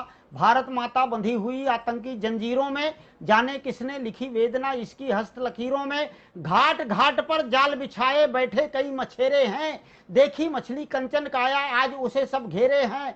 आजादी के बाद बनाए मिलकर झुंड सपेरों ने, बजा बजा कर बीन सुहानी लूटा देश लुटेरों ने। नंदन वन में महावीर जी, बहुत बहुत प्रणाम आपको। प्रहलाद पारिक जी भाई साहब बहुत ऊर्जा दे रहे हैं, बहुत बहुत प्रणाम आप सबको। सुनिएगा। कि नंदन वन में आग लगी है, पता नहीं रखवालों का। कैसे कोई करे भरोसा कपटी देश दलालों का। भारत माता बंधी हुई आतंकी जंजीरों में, जाने किसने लिखी वेदना इसकी हस्त लकीरों में। घाट घाट पर जाल बिछाए बैठे कई मछेरे हैं, देखी मछली कंचन काया आज उसे सब घेरे हैं। आजादी के बाद बनाए मिलकर झुंड सपेरों ने, बजा बजा कर बीन सुहानी लूटा देश लुटेरों ने। आजादी को बांध रखा है भ्रष्टाचारी डोरी में, आजादी को बांध रखा है भ्रष्टाचारी डोरी में। इनकी कुर्सी रहे सलामत जनता जाए होरी में। तो भारत मां की अमर शहीदों के चरणों में सत सत शीश झुकाता हूं। अमर शहीदों के चरणों में सत सत शीश झुकाता हूं। अमर शहीदों के चरणों में सत सत शीश झुकाता हूं। भारत मां की करुण क्रंदना आओ तुम्हें सुनाता हूं। अमर शहीदों के चरणों में सत सत शीश झुकाता हूं। अमर शहीदों के चरणों में सत सत शीश झुकाता हूं। आग उगलती आज हवाएं, आग उगलती आज हवाएं झुलस रही फुलवारी है। आग उगलती आज हवाएं झुलस रही फुलवारी है, भरी अदालत में कौओं की कोयल खड़ी बिचारी है। आग उगलती आज हवाएं, आग उगलती आज हवाएं झुलस रही फुलवारी है। आग उगलती आज हवाएं झुलस रही फुलवारी है, भरी अदालत में कौओं की कोयल खड़ी बिचारी है। चंदन की बगिया में कैसा भयराज है सांपों का, पूछ रही है भारत माता अंत कहां इन पापों का। कहां क्रांति का सूरज डूबा हो, आजादी के बाद आज भी छाया गया घना अंधेरा है। कहां गई वह राष्ट्र चेतना, कहां शौर्य का पानी है। राजगुरु सुखदेव भगत की सोई कहां जवानी है। मंगल पांडे और ढींगरा मतवाले आजादी के, कहां गए आजाद सरीखे रखवाले आजादी के। जिनके गर्जन को सुन करके धरा गगन थर्राते थे, इंकलाब के नारे सुन सुन गोरों के दल घबराते थे। तो आजादी के स्वर्ण कलश की, हाँ आजादी के स्वर्ण कलश की एक झलक दिखलाता हूं। अमर के चरणों में सत सत शीश झुकाता हूं। अमर शहीदों के चरणों में सत सत शीश झुकाता हूं। अमर शहीदों के चरणों में सत सत शीश झुकाता हूं। अमर शहीदों के चरणों में सत सत शीश झुकाता हूं। सुनिएगा भाई।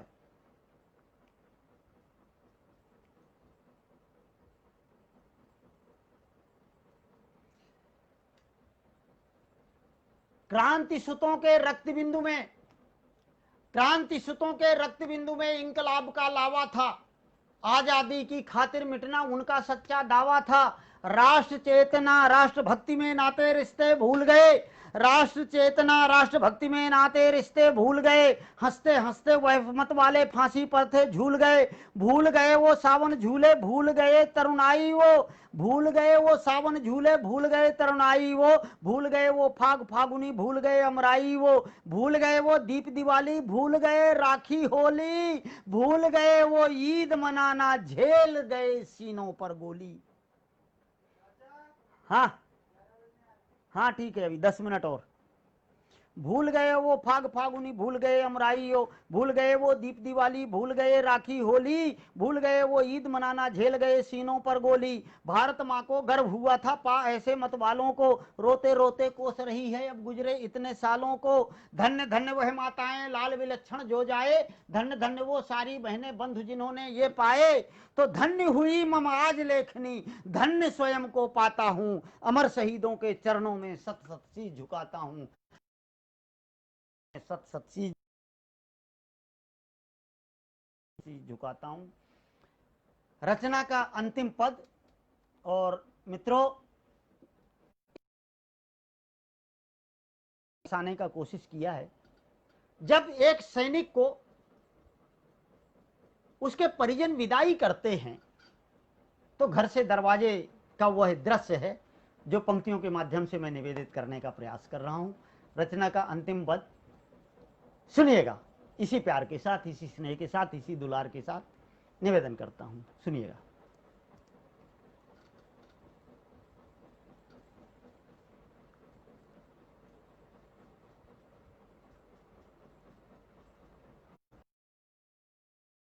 कि भारत मां का लाल लाड़ला जब सरहद पर जाता है, भारत मां का लाल लाड़ला जब सरहद पर जाता है, एक एक परिजन का सीना गर्वित हो तन जाता है। भारत मां का लाल लाड़ला जब सरहद पर जाता है, एक एक परिजन का सीना गर्वित हो तन जाता है। बड़े गर्व से पिता पुत्र की करता समर विदाई है, बड़े गर्व से अनुज बंधु को देता राष्ट्र दुहाई है, बड़े गर्व से बहना कहती। ये दृश्य देख लीजिएगा, वो विदाई का दृश्य। कि भारत मां का लाल लाड़ला जब सरहद पर जाता है, एक एक परिजन का सीना गर्वित हो तन जाता है। बड़े गर्व से पिता पुत्र की करता समर विदाई है, बड़े गर्व से अनुज बंधु को देता राष्ट्र दुहाई है, बड़े गर्व से बहना कहती लाज बचाना राखी की, बड़े गर्व से भाभी कहती तुम्हें कसम बैसाखी की, बड़े गर्व से पत्नी आकर केसर तिलक लगाती है, बड़े गर्व से राष्ट्रभक्ति के माता गीत सुनाती है। जब सरहद पर जाता है, एक एक परिजन का सीना गर्वित हो तन जाता है। बड़े गर्व से पिता पुत्र की करता समर विदाई है, बड़े गर्व से अनुज बंधु को देता राष्ट्र दुहाई है, बड़े गर्व से बहना कहती लाज बचाना राखी की, बड़े गर्व से भाभी कहती तुम्हें कसम बैसाखी की, बड़े गर्व से पत्नी आकर केसर तिलक लगाती है, बड़े गर्व से राष्ट्रभक्ति के मैया गीत सुनाती है। तो भारत मां का लाल लाड़ला ले आशीषों की झोली, शामिल होता देखो जाकर जहां बांकुरों की टोली। अरे झुकने पाया नहीं तिरंगा, इंकलाब नभ गूंजा है, भारत मां को इन वीरों ने निज शीश चढ़ाकर पूजा है। इन वीरों ने भारत मां को निज शीश चढ़ाकर पूजा है। तो ऐसे वीर सपूतों की, हाँ ऐसे वीर सपूतों की, हाँ ऐसे वीर सपूतों की मैं शौर्य वंदना गाता हूं। अमर शहीदों के चरणों में सत सत शीश झुकाता हूं, अमर शहीदों के चरणों में सत सत शीश झुकाता हूं, शहीदों के चरणों में सत सत शीश झुकाता हूं, अमर शहीदों के चरणों में सत सत शीश झुकाता हूं। बहुत बहुत प्यार मिला है आप सबका और बहुत बहुत स्नेह मिला। मैं चाहता हूं कि अब काव्य पाठ को विराम दिया जाए, एक 4-5 मिनट और पूरा कर देते हैं।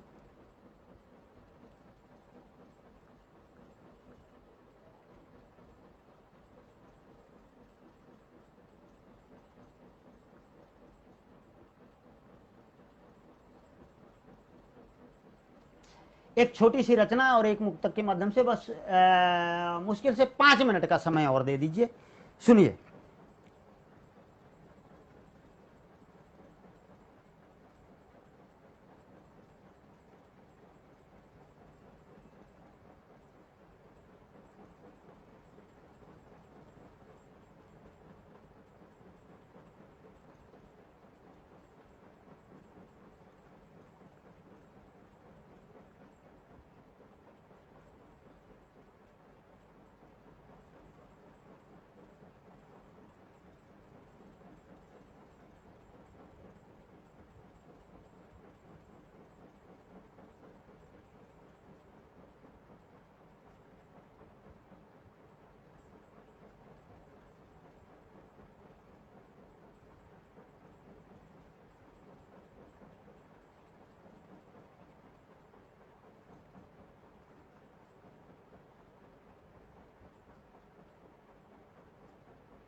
एक अतुकांत रचना मैं आज रखने का प्रयास करना चाहता हूँ, एक अतुकांत रचना, और उसके बाद 4 पंक्तियों के माध्यम से काव्य पाठ को हम विराम देंगे। एक अतुकांत रचना, इस अतुकांत रचना के माध्यम से मैंने कहीं ना कहीं विनम्रता को परिभाषित करने की कोशिश की है।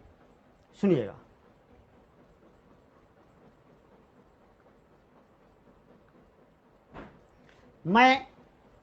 मैं बांस का वृक्ष हूं, मैं बांस का वृक्ष हूं, तूफान के सम्मुख झुक जाना, मैं बांस का वृक्ष हूं, मैं बांस का वृक्ष हूं, तूफान के सम्मुख झुक जाना कायरता नहीं, मेरी विनम्रता है।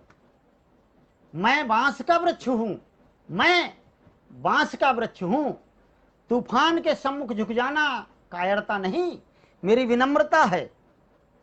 शीश झुकाकर स्वागत किया है मैंने हर एक तूफान का, शीश झुकाकर स्वागत किया है मैंने हर एक तूफान का, तभी तो मुझे सहलाते हुए मेरे ऊपर से गुजर गए हैं अनगिनत तूफान। तभी तो मुझे सहलाते हुए मेरे ऊपर से गुजर गए हैं अनगिनत तूफान। कभी नहीं पहुंचाया मुझे कोई नुकसान, मैं तूफान के आगे हमेशा झुक जाता हूं, तूफान निकल जाने के बाद गर्व से सिर उठाकर पुनः खड़ा हो जाता हूं। मैं तूफान के आगे हमेशा झुक जाता हूं, और तूफान निकल जाने के बाद गर्व से सिर उठाकर पुनः खड़ा हो जाता हूं।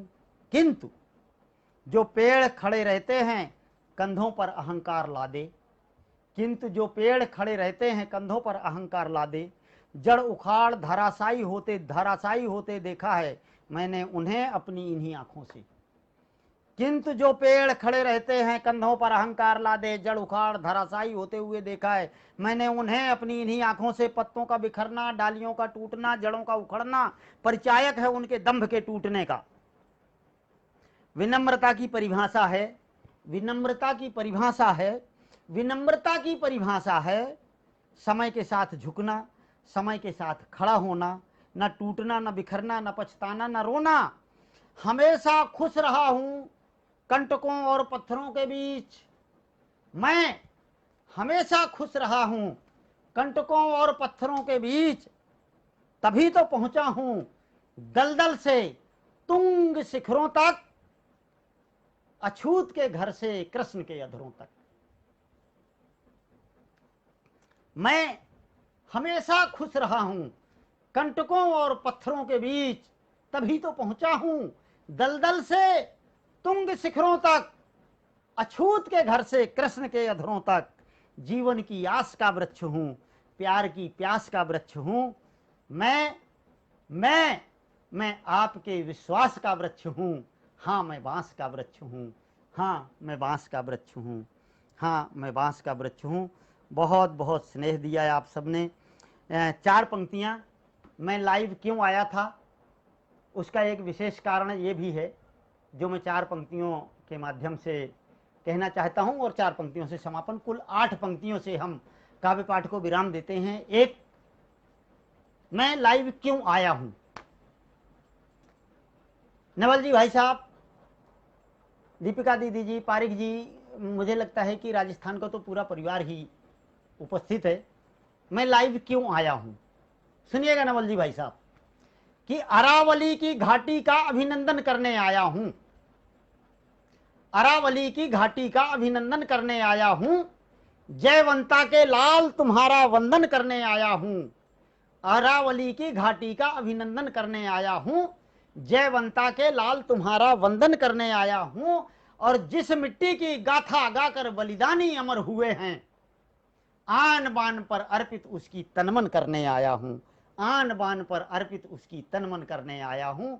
और 4 पंक्तियां मेरे काव्य पाठ के विराम में, कि बस 2 गज जमीन इस चमन में मिले, बस 2 गज जमीन इस चमन में मिले, मेरा भी नाम शहीदाने वतन में मिले, मेरे लहू के हर कतरे की ख्वाहिश है ये, मेरे लहू के हर कतरे की ख्वाहिश है ये, मेरे मालिक मुझे भी तिरंगा कफन में मिले, मेरे मालिक मुझे भी तिरंगा कफन में मिले, मेरे मालिक मुझे भी तिरंगा कफन में मिले। आप सबका बहुत बहुत धन्यवाद, आप सभी को बहुत बहुत प्रणाम। माँ वीणा पाणी के चरणों में सत सत वंदन, सत सत नमन। आदरणीय प्राण साहब, आदरणीय त्रिलोकी जी भाई साहब, आदरणीय प्रहलाद पारिक जी, आदरणीय जीपी पारिक जी, दीपिका दीदी, प्रियंका भट्ट जी, महावीर जी, बहुत ऊर्जा दी आप सबने, आप सबको बहुत बहुत प्रणाम। आदरणीय शुक्ल जी, बहुत बहुत प्रणाम आप सभी को। और यदि कहीं कुछ मुझसे त्रुटियां हुई हों तो मैं उसके लिए क्षमा प्रार्थी हूं। आप सबका स्नेह इसी तरह से बना रहे। मैं पुनः प्रणाम करता हूं और अपने काव्य पाठ को विराम देता हूं। जब दोबारा फिर कभी आदेश होगा मैं जरूर आप लोगों के बीच में उपस्थित हो जाऊंगा। आप सबको बहुत बहुत प्रणाम, बहुत बहुत आभार आप सबका, बहुत बहुत धन्यवाद। और आप सबको पुनः बहुत बहुत प्रणाम करते हुए काव्य पाठ को विराम देता हूँ। जय माँ वीणा पाणी, जय माँ शारदे, जय हिंद, वंदे मातरम, जय श्री राम। और सभी को शुभ रात्रि। 2 रचनाएं मैं तत्काल पोस्ट किए दे रहा हूँ। आदरणीय